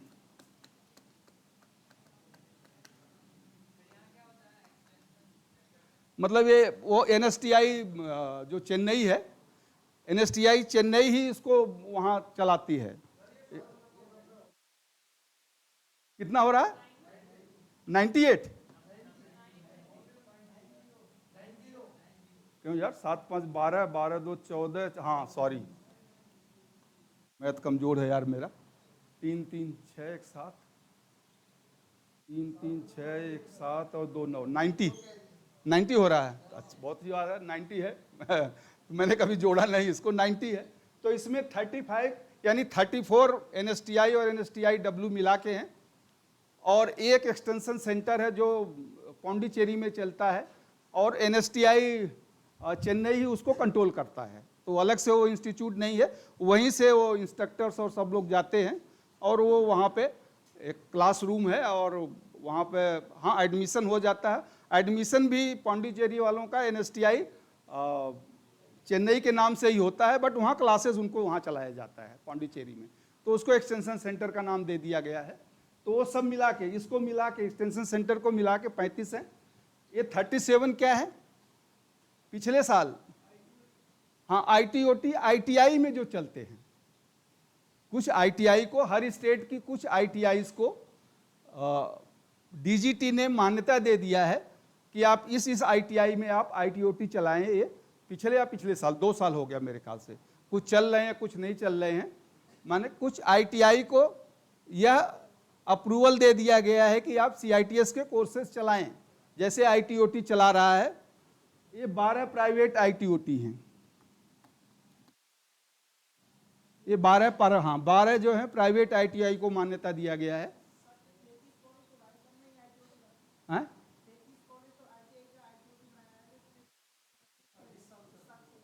हाँ तो इस साल 33 साल बढ़ गया होगा, अगर तो मैं नहीं जानता हूँ, अगर इस साल किया होगा, बट अभी चल नहीं रहे हैं, शायद चल रहे हैं 33, केवल राजस्थान में 33 ITOT का। अच्छा एक ब्रांच, अच्छा एक ब्रांच का चलाया होगा ना यार, तो टोटल तो अब मिला के एक ही उसको मान्यता दिया गया होगा, या 2 को मान्यता दिया हो गया अलग अलग। जैसे ये 37 जो है अलग अलग स्टेट में इन्होंने ITI को सेलेक्ट कर दिया था। अब वो स्टेट हर अपनी ITI में कहीं इलेक्ट्रीशियन चलाता है, कहीं इलेक्ट्रॉनिक चलाता है, बट वो एक ही मान्य हो। ITOT तो एक ही होगा ना, ITOT एक ही होगा, अलग अलग ट्रेड वो अलग अलग जगह चलाते हैं। ठीक है, तो वो 37 ये है, और ये 12 है ITOT जो 2014 में बने थे, जैसे आपके पंजाब में है या झुंझुनू में है, आपके राजस्थान में, राजस्थान झुंझुनू में एक ITOT बहुत पुराना है, अच्छा चलता है। हाँ प्राइवेट है, काफ़ी अच्छा है। मैं वहाँ एक हफ्ते मैं वहाँ गया था, किसी कोई ट्रेनिंग में 1 हफ्ते के लिए मैं गया था, 2018 में गया था, 2018 में 1 हफ्ते में ट्रेनिंग में वहाँ गया था। और ये 6 है गवर्नमेंट ITOT, मतलब स्टेट के अंदर ये 6 ITOT चलते हैं, जैसे उड़ीसा में है, कर्नाटका में है, और आपके हरियाणा में हिसार में पहले से चल रहा है 2014-15 में। तो ऐसे 6 ITOT हैं, तो ये सब मिला के 90 हो गए, तो 90 इसका अभी है। और अगर बढ़ गए होंगे अब एक दो इस समय जैसा ये बता रहे हैं, बट उसमें नहीं है, आ रहा है आपके डीजीटी के वेबसाइट पर तो यही है अभी 37 ही है। डीजीटी के वेबसाइट पे ये 37 नंबर ही है अभी। अगर वो बढ़ा होगा तो वेबसाइट में बढ़ना चाहिए। हाँ, कुछ कहना चाह रहे हैं आप? हाँ, सारे ट्रेड तो नहीं होगा, बिल्कुल सही है। कुछ कुछ ट्रेड को, वो तो स्टेट गवर्नमेंट से मांगा गया था ना कि भाई कौन सा ट्रेड आप चला सकते हो, और फिर उस ट्रेड में उनको दिया, और वो भी एक जगह नहीं चला सकते, अलग अलग आईटीआई में चलाएंगे, तो वो उनके ऊपर है। जैसे लखनऊ में एक चलता है, वहाँ भी 4 ट्रेड है, अब लखनऊ में और जगहों को दिया होगा, तो चलिए इसमें ज़्यादा बताने की ज़रूरत नहीं है। WOT, वोमेन ऑक्यूपेशनल ट्रेनिंग, तो स्पेशली फॉर दी वोमेन्स के लिए कुछ ऐसे पॉपुलर ट्रेड्स हैं जिसमें CTS के कोर्सेज चलते हैं। अभी 1 साल के 2 साल के भी अलग अलग कोर्सेज हैं। इसमें कुछ NSTI भी हैं, जहाँ पर ये कोर्सेज यानी सेंट्रल गवर्नमेंट के अंदर ये NSTI में कोर्सेज चलते हैं, और स्टेट गवर्नमेंट के अंदर कुछ ITI हैं ओनली फॉर दी वोमेंस। जैसे यहाँ देखिए महिला ITI एक है, तो हर स्टेट में महिलाओं के लिए कुछ स्पेशल कोर्सेज चलाए जाते हैं जिससे कि उनको स्किल ट्रेनिंग मिले और वो गवर्नमेंट या प्राइवेट जॉब प्राप्त कर सकें, या खुद का अपना कोई बिजनेस करना चाहें तो बिजनेस कर सकें। इसलिए ये ITOT, ये WOT की स्थापना हुई और ये चल रहे हैं कोर्सेज। अभी हम आते हैं इंस्टीट्यूट में, जब आएंगे तो कहाँ कहाँ चल रहे हैं वो बताते हैं। ठीक है, कौन सा WOT? ये 1977 के आसपास जो स्कीम आई थी, 1977, 74, 64 उस स्कीम में आए थे। ये इंस्टीट्यूट कब बने थे वो मैं बता रहा हूँ आपको। अब जैसे ATI की स्कीम, इंस्टीट्यूट जो है NSTI में, सॉरी DGT में जो स्टीम इंस्टीट्यूट्स हैं, तो पहले ATI था, ये एडवांस ट्रेनिंग इंस्टीट्यूट कहा जाता था, 6 थे।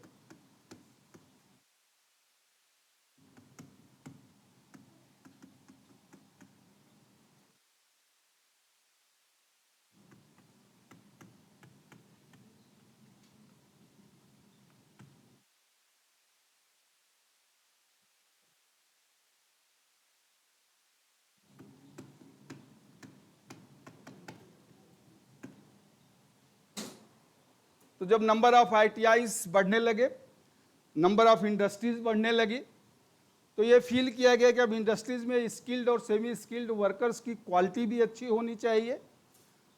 इस क्वालिटीज को पूरा करने के लिए एडवांस ट्रेनिंग इंस्टीट्यूट 1977 में UNDP, United Nation development programme, अपनी यानी इंटरनेशनल लेबर ऑर्गेनाइजेशन की सहायता से 6 ATI और 16 ITI all over India, different state में 16 ITI में, और 6 सेंट्रल गवर्नमेंट यानी DGT के अंदर में ये 6 ITI खोले गए, जहां शॉर्ट टर्म कोर्सेस, यानी शॉर्ट टर्म का मतलब हुआ कि 1 वीक से लेकर 3 महीने तक के कोर्सेस, और एडवांस कोर्सेस जो ऑलरेडी इंडस्ट्रीज में काम कर रहे हैं वर्कर्स, उनके स्किल को अपग्रेड करने के लिए ये एडवांस खोले गए। बाद में जो काम नहीं भी कर रहे हैं, डिप्लोमा होल्डर्स हैं, ITI होल्डर्स हैं या ग्रेजुएट्स हैं, उनके लिए भी इसमें इंक्लूड किया गया 97। तो 6 एडवांस ट्रेनिंग इंस्टीट्यूट्स खोले गए। तो कहाँ कहाँ पे थे ये पता ही होगा आपको, नहीं? हाँ, नहीं, देहरादून में ये एडवांस नहीं था। कानपुर, ये कानपुर में खोला गया था, लुधियाना, हैदराबाद,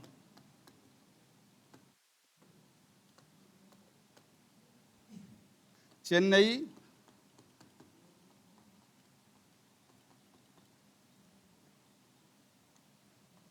मुंबई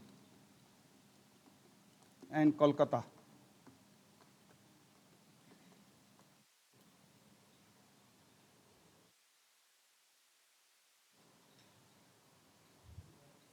खत्म नहीं हो पाएगा लगता आज। कानपुर, लुधियाना, हैदराबाद, चेन्नई, मुंबई और कोलकाता में ये 6 खोले गए और 16 डिफरेंट स्टेट के ITIs में। अब वो तो ITI वाले तो बंद ही हो गए हैं, बट ये चल रहे हैं एडवांस जो शॉर्ट टर्म कोर्सेज हम आज भी चलाते हैं। उस समय ये UNDP या ILO से इंसेंटिव मिलता था, अब वो बंद हो गया है, बट शॉर्ट टर्म कोर्सेज तो अब चल ही रहे हैं, चलते हैं, अब भी चलते हैं। किसका? ये United Nation development programme, United, अरे मैंने पहले बताया था, यूनाइटेड नेशन डेवलपमेंट प्रोग्राम और इंटरनेशनल लेबर ऑर्गेनाइजेशन, अंतरराष्ट्रीय श्रम संगठन, अंतरराष्ट्रीय श्रम संगठन ILO, इंटरनेशनल, जिनेवा में जिसका हेडक्वार्टर है, और उसके अंतर्गत ही ये प्रोग्राम चलते हैं। United Nation development programme, skill development के प्रोग्राम चला, इंसेंटिव कुछ देते हैं, कुछ लोन भी देते हैं। अब ये बंद हो गया है, खैर अब ये काम जो बोलता है वर्ल्ड बैंक करता है।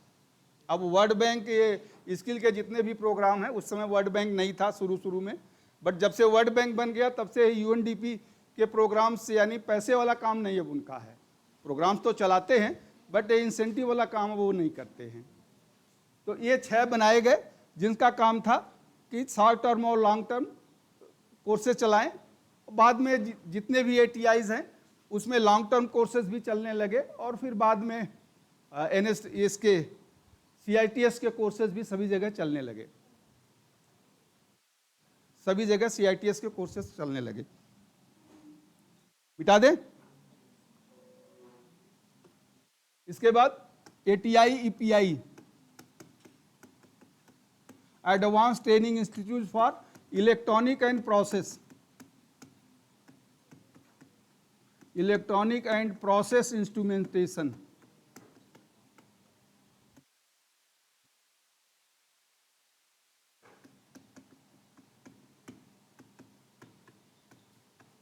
इलेक्ट्रॉनिक एंड प्रोसेस इंस्ट्रूमेंटेशन 1974 में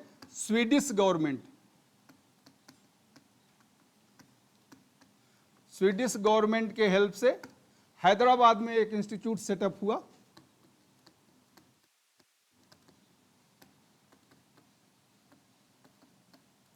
और 1982 में एट देहरादून, जो ये है अभी, बट ये गवर्नमेंट ऑफ इंडिया के मदद से हुआ था, इसमें स्वीडिश गवर्नमेंट का कुछ नहीं रोल था। तो ये 2 इंस्टीट्यूट सेटअप हो गए, only for electronic and instrumentation के लिए थे। ये एडवांस इलेक्ट्रॉनिक, एडवांस इंस्ट्रूमेंटेशन के कोर्सेज चलते थे। CITS से पहले हम 1 साल के लॉन्ग टर्म कोर्सेज भी यहाँ चलाते थे, उसे हम इंडस्ट्रियल इलेक्ट्रॉनिक और कंज्यूमर इलेक्ट्रॉनिक्स करके कोर्सेज चलते थे, और शॉर्ट टर्म कोर्सेज तो बहुत चलते थे उस समय। 2007 के आसपास शुरू हुआ ये CITS, उससे पहले तो ये इलेक्ट्रॉनिक एंड प्रोसेस इंस्ट्रूमेंटेशन, यानी इलेक्ट्रॉनिक और इंस्ट्रूमेंटेशन विंग 3 हुआ करती थी इसमें। इलेक्ट्रॉनिक का है, प्रोसेस इंस्ट्रूमेंटेशन का है, और ऑटोमेशन एक विंग हुआ करती थी जिसमें PLC के कोर्सेज चलते हैं। अब भी PLC लैब है, आप देख सकते हैं उधर उस विंग में, तो PLC है लैब, उसके भी कोर्सेज चलते थे। 1974 में पहला इंस्टीट्यूट हैदराबाद में सेटअप हुआ था, और ये स्वीडिश गवर्नमेंट के हेल्प से, और 1982 में यहाँ पर जो देहरादून में सेटअप हुआ, ये गवर्नमेंट ऑफ इंडिया ने खुद अपने फंड से, उस समय नारायण दत्त तिवारी जी जो नेता थे, वो सेंटर में मिनिस्टर थे, तो उन्होंने सेटअप किया था। 1982 हाँ जाइए, आइए देहरादून में 1982 में देहरादून में भारत सरकार की सहायता से इसको सेटअप किया गया था, स्वीडिश गवर्नमेंट का नहीं था। इलेक्ट्रॉनिक और प्रोसेस के कोर्सेज चलते थे। हैदराबाद में तो तीनों विंग थी, लेकिन यहाँ इंस्ट्रूमेंटेशन की विंग सेटअप नहीं हो पाई थी। हम इलेक्ट्रॉनिक और PLC के ही कोर्सेज चलाते रहे, और बाद में फिर तो खैर ख़त्म ही हो गया जब आ गया। यहाँ मेडिकल विंग भी शुरू हुआ था, यानी मेडिकल इक्विपमेंट्स के भी रेगुलर कोर्सेज चलते थे। मेडिकल इलेक्ट्रॉनिक के नाम से भी यहाँ कोर्सेज चलाए जाते थे। जितने भी मेडिकल इक्विपमेंट्स हैं उनका रिपेयर, मेंटेनेंस, सर्विसिंग बताया जाता था। चलिए आगे है फोरमैन ट्रेनिंग इंस्टीट्यूट। कम से कम ये नाम जानते रहिए, कभी आपके उसमें आ सकता है शॉर्ट और जो आपके ऑब्जेक्टिव टाइप क्वेश्चंस आते हैं उसमें ये आ सकता है। Foreman training institute for the supervisors के लिए, supervisors of the industries, supervisors of the ITI, supervisors of the any public undertaking, उनके नॉलेज को अपग्रेड और अपडेट करने के लिए इस इंस्टीट्यूट की स्थापना हुई थी 1968 में जर्मन गवर्नमेंट के हेल्प से। बेंगलोर में इसकी स्थापना हुई थी।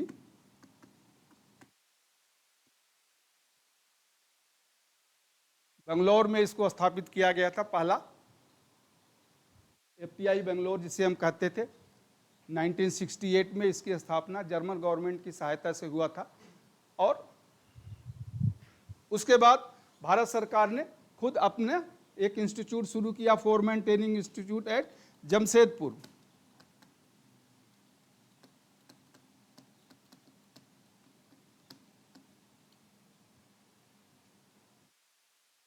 जमशेदपुर पहले बिहार में था, अब छत्तीसगढ़ में, अरे सॉरी उसमें झारखंड में है। तो जमशेदपुर में ये इसी समय 1982 में ये सेटअप हुआ था। जब यहाँ ATI PI बना उसी समय जमशेदपुर में फोरमैन ट्रेनिंग इंस्टीट्यूट बना।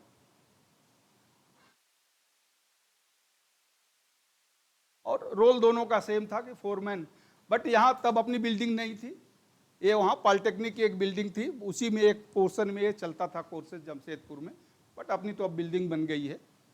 अब एडवांस ट्रेनिंग इंस्टीट्यूट हो गया, अब NSTI हो गया ये। तो यहाँ पे फोरमैन्स के लिए जो सुपरवाइजर्स लेवल के कैडर्स हैं उनके लिए ये कोर्सेज, सुपरवाइजर्स लेवल के जो कैडर्स हैं उनके लिए ये कोर्सेज चलता था। ठीक है, हाँ कौन करता है मतलब क्वालिफिकेशन? तो सुपरवाइजर जो इंडस्ट्रीज में है ना, जो इंडस्ट्रीज में काम करते थे सुपरवाइजर, या जो ITI में सुपरवाइजर ऑलरेडी हैं, मतलब जो वर्किंग है उनके लिए था ये, जो ऑलरेडी काम कर रहे हैं, जो ऑलरेडी ITI में काम कर रहे हैं, किसी इंडस्ट्रीज में काम कर रहे हैं, गवर्नमेंट इंस्टीट्यूट में भी काम कर रहे हैं, तो उनके स्पेसिफिक ट्रेड्स को, यानी सुपरवाइजरी, इसमें कुछ मैनेजमेंट के प्रोग्राम हुआ करते थे, कुछ टेक्निकल स्पेसिफिक प्रोग्राम हुआ करते थे। अब विशेष रूप से मैनेजमेंट की ट्रेनिंग दी जाती थी उनको कि एज ए सुपरवाइजर अब अपने स्टाफ को कैसे मैनेज करेंगे, तो उस तरह की ट्रेनिंग इनको दी जाती थी। ये दो ट्रेड थे उस समय। Hi tech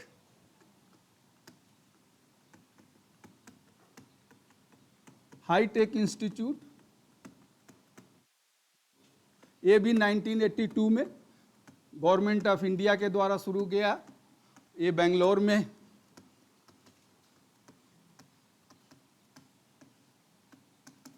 hi tech advance computer and electronic training for all, यानी जो कहीं जॉब कर रहे हैं उनके लिए भी, जो जॉब नहीं कर रहे हैं, बट इनका थोड़ा सा क्वालिफिकेशन अच्छी थी कि आप इंजीनियरिंग और डिप्लोमा होने चाहिए कम से कम। तब यहाँ पर हाईटेक कुछ स्पेशलाइज्ड कोर्सेज चलते थे, 1 महीने 2 महीने 3 महीने के, कुछ रिसर्च बेस्ड ट्रेनिंग भी ये करते थे, जो एक्सपीरियंस पर्सन्स आते थे। कुछ टेलर मेड कोर्सेज भी स्पेशल डिमांड्स पर, जैसे मैंने बताया कि नीड और डिमांड के ऊपर ये टेलर मेड कोर्सेज भी करते थे। तो गवर्नमेंट ऑफ इंडिया के द्वारा बहुत अच्छी बिल्डिंग बनी है, अगर जो बेंगलोर कभी आप जाएं तो ज़रूर देखें, अब भी है हाईटेक। तो बट हाईटेक में अभी भी और कोर्सेज चलते हैं, वहाँ अभी NSTI में उसको बदल दिया है, बट अभी शायद वहाँ ये कोर्सेज शुरू नहीं किया है, या 1-2 ट्रेड के कोर्सेज चलते हैं, बट अभी भी कुछ specialised course, need based course अभी भी वहाँ चलते हैं। ये तो हाईटेक इंस्टीट्यूट था, इसका बहुत ही नाम था, और यहाँ से तो जो 3 महीने का कोर्स करके निकलता था, वहीं बेंगलोर में ही इंडस्ट्रीज में उनको जॉब मिल जाती थी। और इसका एक सिलेक्शन 3 महीने के कोर्सेज के लिए एडवांस में ही बुकिंग होती थी, टेस्ट होता था, तो बहुत अच्छे कोर्सेज थे इनके। और फैकल्टी चलाते थे उसको, अच्छा था ये कोर्स, बहुत अच्छे थे। अब भी कुछ चलते हैं, बट अभी एक दो कोर्स शायद इन्होंने CITS का भी शुरू किया है। ठीक है, तो ये एडवांस ट्रेनिंग ये बेंगलोर में एक ही अभी इंस्टीट्यूट है, इस है। इसके बाद RVTI एंड NVTI।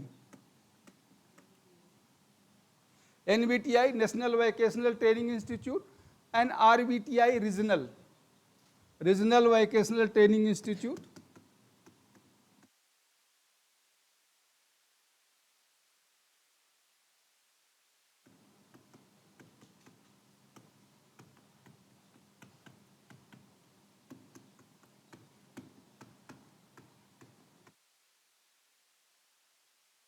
जब ये नाम बदले जा रहे थे 2018 में, 17-18 में, तो हमें लगता था यार हम फेमिलियर हो गए थे, ATI, PI, FTI, high tech, RVTI, NVTI, RDAT, तो लगता था ये तो अच्छा है यार, क्यों नाम बदले जा रहे हैं। लेकिन अब लगता है कि नहीं, सही हुआ, सबको एक NSTI कर दिया, तो ठीक ही है। अब इतने नाम जो नए हैं उनको याद करने में भी मुश्किल होगा कि क्या है, कंफ्यूज हो जाएंगे।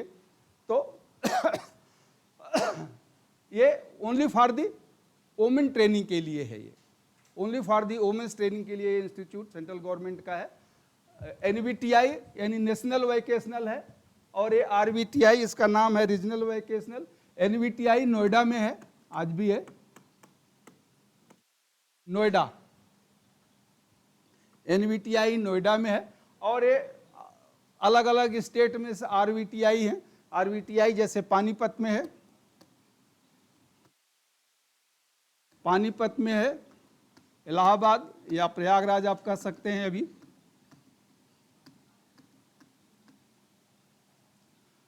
तूरा में है, मेघालय, तूरा मेघालय में एक जगह है, तूरा उसका जगह का नाम है, वहां भी एक NVTI चलता है। त्रिवेंद्रम या तिरुवनंतपुरम का आप कह लें, त्रिवेंद्रम केरला में है, त्रिवेंद्रम, इंदौर, हाँ प्रयागराज इसको लिख लें, हाँ सही बात है।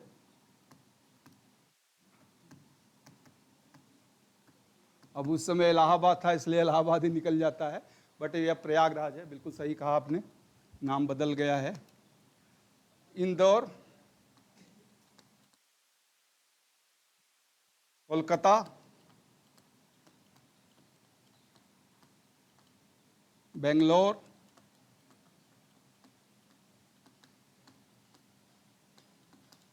मुंबई, और कहीं है भाई? राजस्थान में कहाँ है, नहीं पता? अरे जयपुर में है यार, आपकी राजधानी में जयपुर, हाँ जयपुर। एक कहीं और है, वडोदरा, अब वो भी बाद में आएगा। वडोदरा, ये बाद में खुले हैं, जो पटना वाला है ये सब बाद में खुले हैं। अब भूलिए मत, हम बिहार को याद रखेंगे भाई। ये 10 RVTI थे और एक NVTI, यानी 11 ये पुराने हैं, 1977 के आसपास खुले थे। उसी समय जब ये ATI बने थे, ATI और हाईटेक और ATI PI बना था, तो उसी समय ये 11 जो है WOT इसे कहते, एक विंग ही अलग था इसका DGT में, आज भी है, बट अभी वो CFI के अंदर इसको कर दिया है। पहले एक WOT की विंग ही हुआ करती थी, और WOT के जो इंस्ट्रक्टर्स होते थे या WOT के जो फैकल्टी होते थे, वो ATI में ट्रांसफ़र उनका नहीं होता था, उनका ट्रांसफ़र इसी में होता था। ये जो 11 इंस्टीट्यूट हैं इसके अंदर ही, और इसमें जनरली जो नॉन इंजीनियरिंग ट्रेड्स के जो कोर्सेज होते हैं, कटिंग एंड स्विंग है, फैशन टेक्नोलॉजी है, डिज़ाइंस हैं, और ये डेस्कटॉप ऑपरेटर्स हैं, मतलब कंप्यूटर्स का जो कोर्स है, या स्टेनोग्राफी के जो कोर्सेज हैं, ये कोर्सेज चलते थे। हाँ, कोई डाउट? 10 होना चाहिए, 10 हो गया, ये पूरा 10 हो गया, मैं गिना नहीं। पानीपत मैं बोल देता हूँ, पानीपत, प्रयागराज, तूरा ये मेघालय में है, पुत्तूरा, त्रिवेंद्रम केरला में है, इंदौर मध्य प्रदेश में है, कोलकाता वेस्ट बंगाल, बेंगलोर कर्नाटका, मुंबई महाराष्ट्र, जयपुर राजस्थान और वडोदरा गुजरात, और फिर वो नोएडा उत्तर प्रदेश। तो ये 10-11 हैं टोटल। अब क्यों नाम रखा गया इसका, एनवीटीआई रोल है, बट एनवीटीआई थोड़ा बड़ा था, पहले बना था, सबसे पहले वही बना, और नंबर ऑफ ट्रेड्स भी उसमें बहुत ज़्यादा हैं।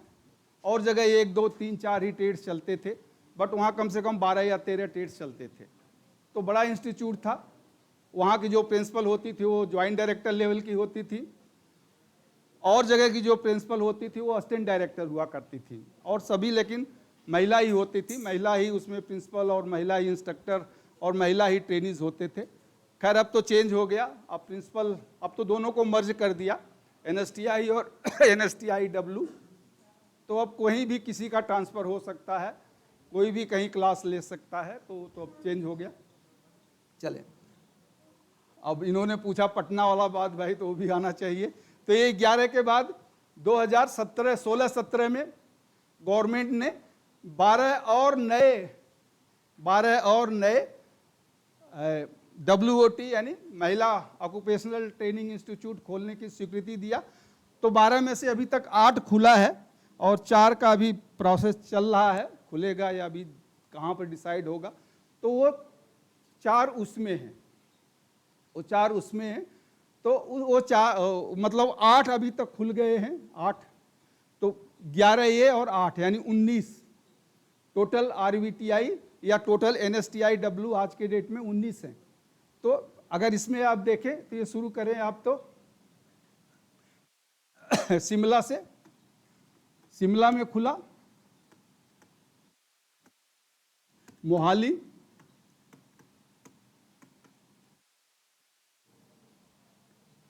और चलो पटना, जम्मू, गोवा, हैदराबाद,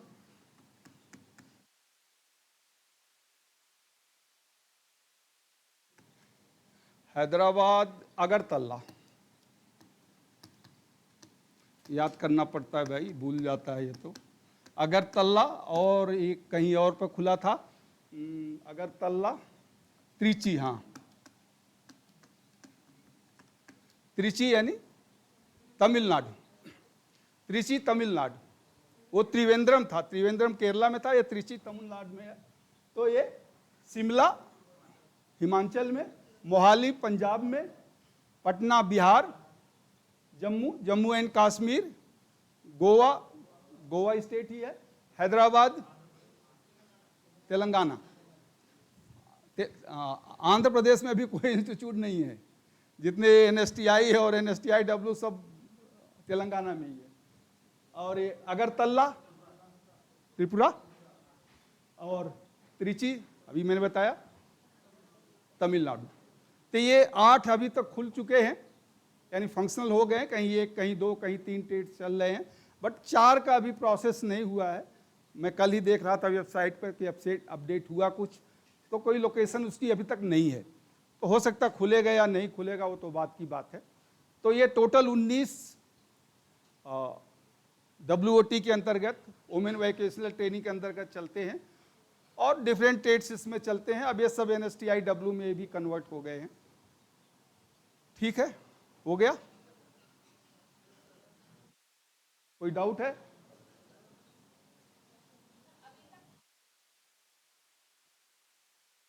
टोटल 19 तो खुल चुके, 11 पहले थे और 8 हो गए, अभी 4 और खुलने, 12 और नए खुले थे ना। 12 नए सेंसन हुए थे 2017 में, 11 तो पहले से चल ही रहे थे जैसा मैंने बताया। 12 जो नए सेंसन हुए थे उसमें से 8 जो है फंक्शनल हो गए हैं, कहीं बिल्डिंग अपनी बन गई है, कहीं दूसरे जैसे दीघा घाट पटना में अभी शायद ITI में ही चल रहा, ITI में चल रहा है ना, हाँ, तो वहाँ भी बिल्डिंग नहीं बनी है। तो कुछ जगह बिल्डिंग बन गई है, कुछ जगह नहीं बनी है, जैसे शिमला में बन गई है, मोहाली में भी बन गई है, जम्मू में भी बन रही है बिल्डिंग। तो अलग अलग जगहों पे बिल्डिंग बन रही है, और 4 का भी प्रोसेस नहीं है। खुलेगा भी कि नहीं खुलेगा वो गवर्नमेंट की प्लानिंग है कि 4 खुले या न खुले, वो तो अलग की बात है। चले, वो सॉरी बैक कहाँ, इससे MITI मॉडल ITI DGT के अंतर्गत 4 ऐसे इंस्टीट्यूट उन्होंने ITI का बनाया था कि जो ITI के लिए, यानी जो स्टेट में ITI चलती हैं उनके लिए एक मॉडल हो, और अलग अलग ट्रेड वही जो ITI में चलते हैं CTS के वही ट्रेड चलते थे। तो जैसे उत्तराखंड में भी एक था हल्द्वानी,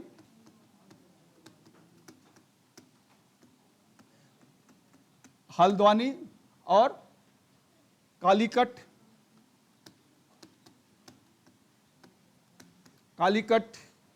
केरला में कालीकट था। चौद्वार CALI है, ये के नहीं है, C से है, ये CALI कालीकट। और चौद्वार कहाँ पर है? चौद्वार इंडिया में, उड़ीसा है, ये केरला, हल्द्वानी उत्तराखंड,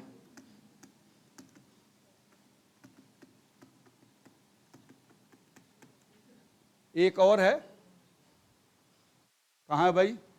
राजस्थान में, जयपुर में तो वो है, जोधपुर में अभी आपका NSTI है जोधपुर में। तो ये पहले MITI हुआ करता था जो जोधपुर में है MST। तो ये 4 मॉडल ITI, इसे कहते हैं मॉडल ITI। मॉडल ITI के रूप में इनके प्रिंसिपल डिप्टी डायरेक्टर हुआ करते थे, और इसमें वही मैकेनिकल ट्रेड यानी वही मैकेनिकल ट्रेड, इलेक्ट्रॉनिक ट्रेड यानी CTS के ट्रेड से यहाँ चलते थे।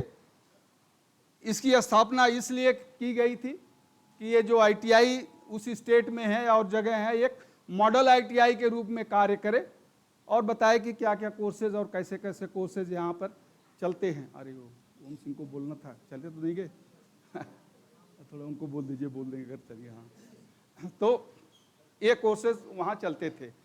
अब 2015 में बस 5 मिनट लूँगा, टाइम आपका हो गया मुझे पता है। 2015 में इस MITI को ATI में चेंज कर दिया गया था। 2015 में चारों MITI को ATI में चेंज करके यहाँ पे CITS के कोर्सेज शुरू कर दिए गए थे। 2015 में it was converted to ATI,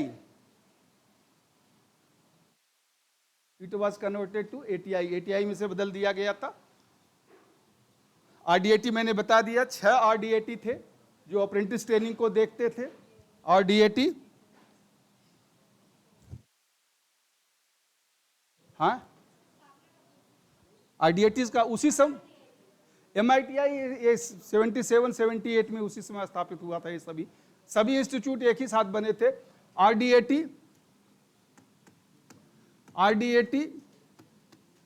ये 6 RDAT थे पहले। ये कानपुर में थे, फरीदाबाद,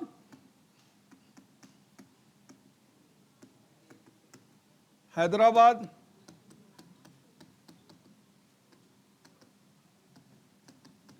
चेन्नई, मुंबई एंड कलकत्ता।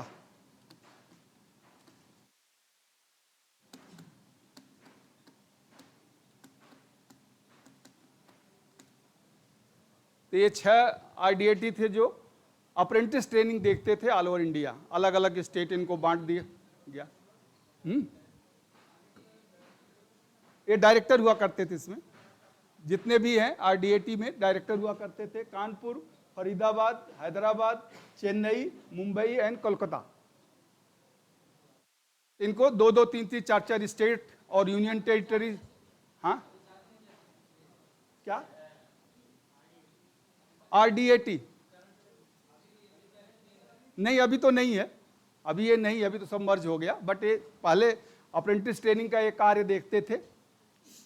इनको अलग अलग स्टेट दिया गया था। वो स्टेट में जितने भी अप्रेंटिस, जितने भी इंडस्ट्रीज है उसका सर्वे करते, उनको बताते। जैसा मैंने बताया, हर इंडस्ट्रीज के लिए कितना कोटा होगा, कितने अप्रेंटिस रखे जाएंगे, उन सबको ये डिसाइड करते थे, उन सबको ये फिक्स करते थे और बताते थे, जैसा मैंने अभी पहले आपको बताया था।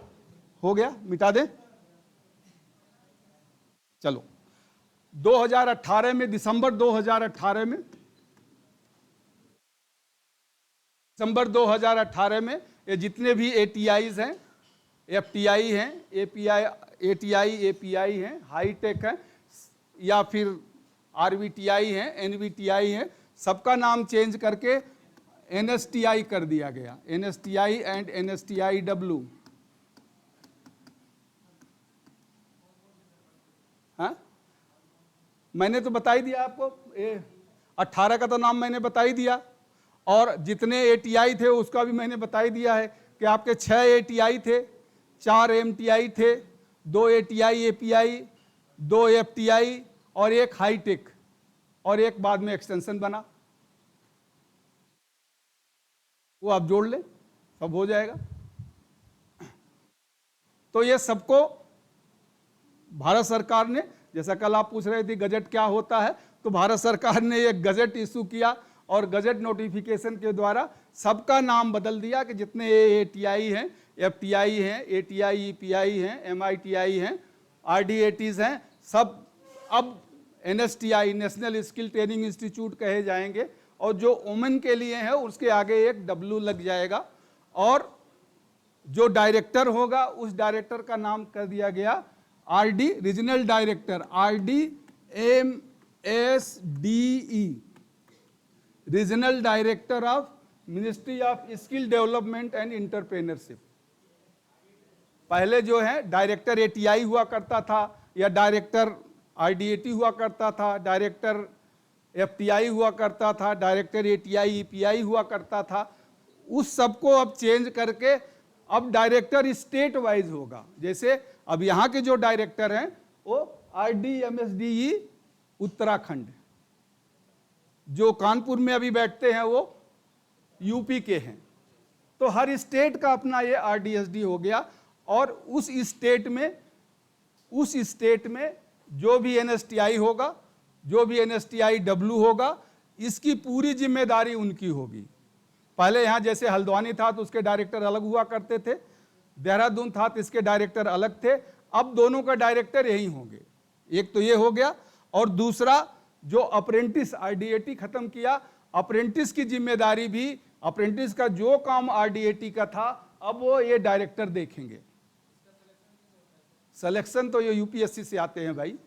अभी जो आपके पहले तो डायरेक्ट इंटरव्यू से होता था, अब ये इंजीनियरिंग सर्विस से होता है। तो मैंने उस दिन बताया था कि ये NSDC कैडर हो गया है, नेशनल स्किल डेवलपमेंट कैडर जब से हो गया, तो ये इंजीनियरिंग सर्विस से आते हैं डायरेक्ट असिस्टेंट डायरेक्टर, और फिर प्रमोशन होकर असिस्टेंट डायरेक्टर से डिप्टी डायरेक्टर, डिप्टी डायरेक्टर से ज्वाइंट डायरेक्टर और डायरेक्टर, यानी कम से कम 20 साल की सर्विस के बाद वो डायरेक्टर बनते हैं।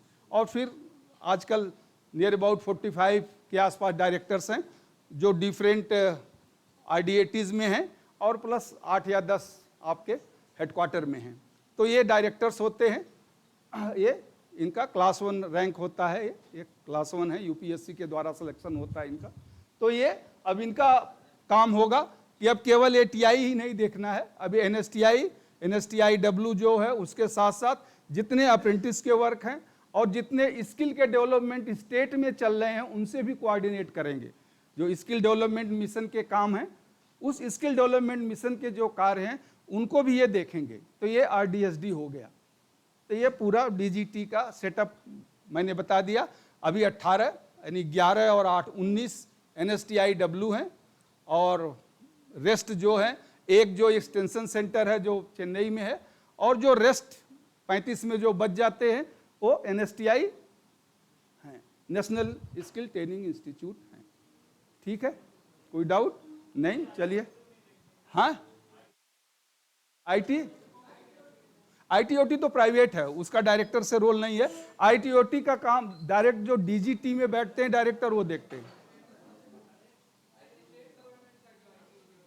स्टेट गवर्नमेंट का काम जो स्टेट गवर्नमेंट के अंदर है, बट उनका सर्टिफिकेशन का काम DGT देखता है। उसका एडमिनिस्ट्रेशन स्टेट गवर्नमेंट के पास है, लेकिन उनका जो सर्टिफिकेशन होगा, टेस्टिंग होगा, वो DGT देखेगा। और कोई डाउट? RDAT तो खत्म हो गया, अब RDSD देखेगा। उसी समय 1977 में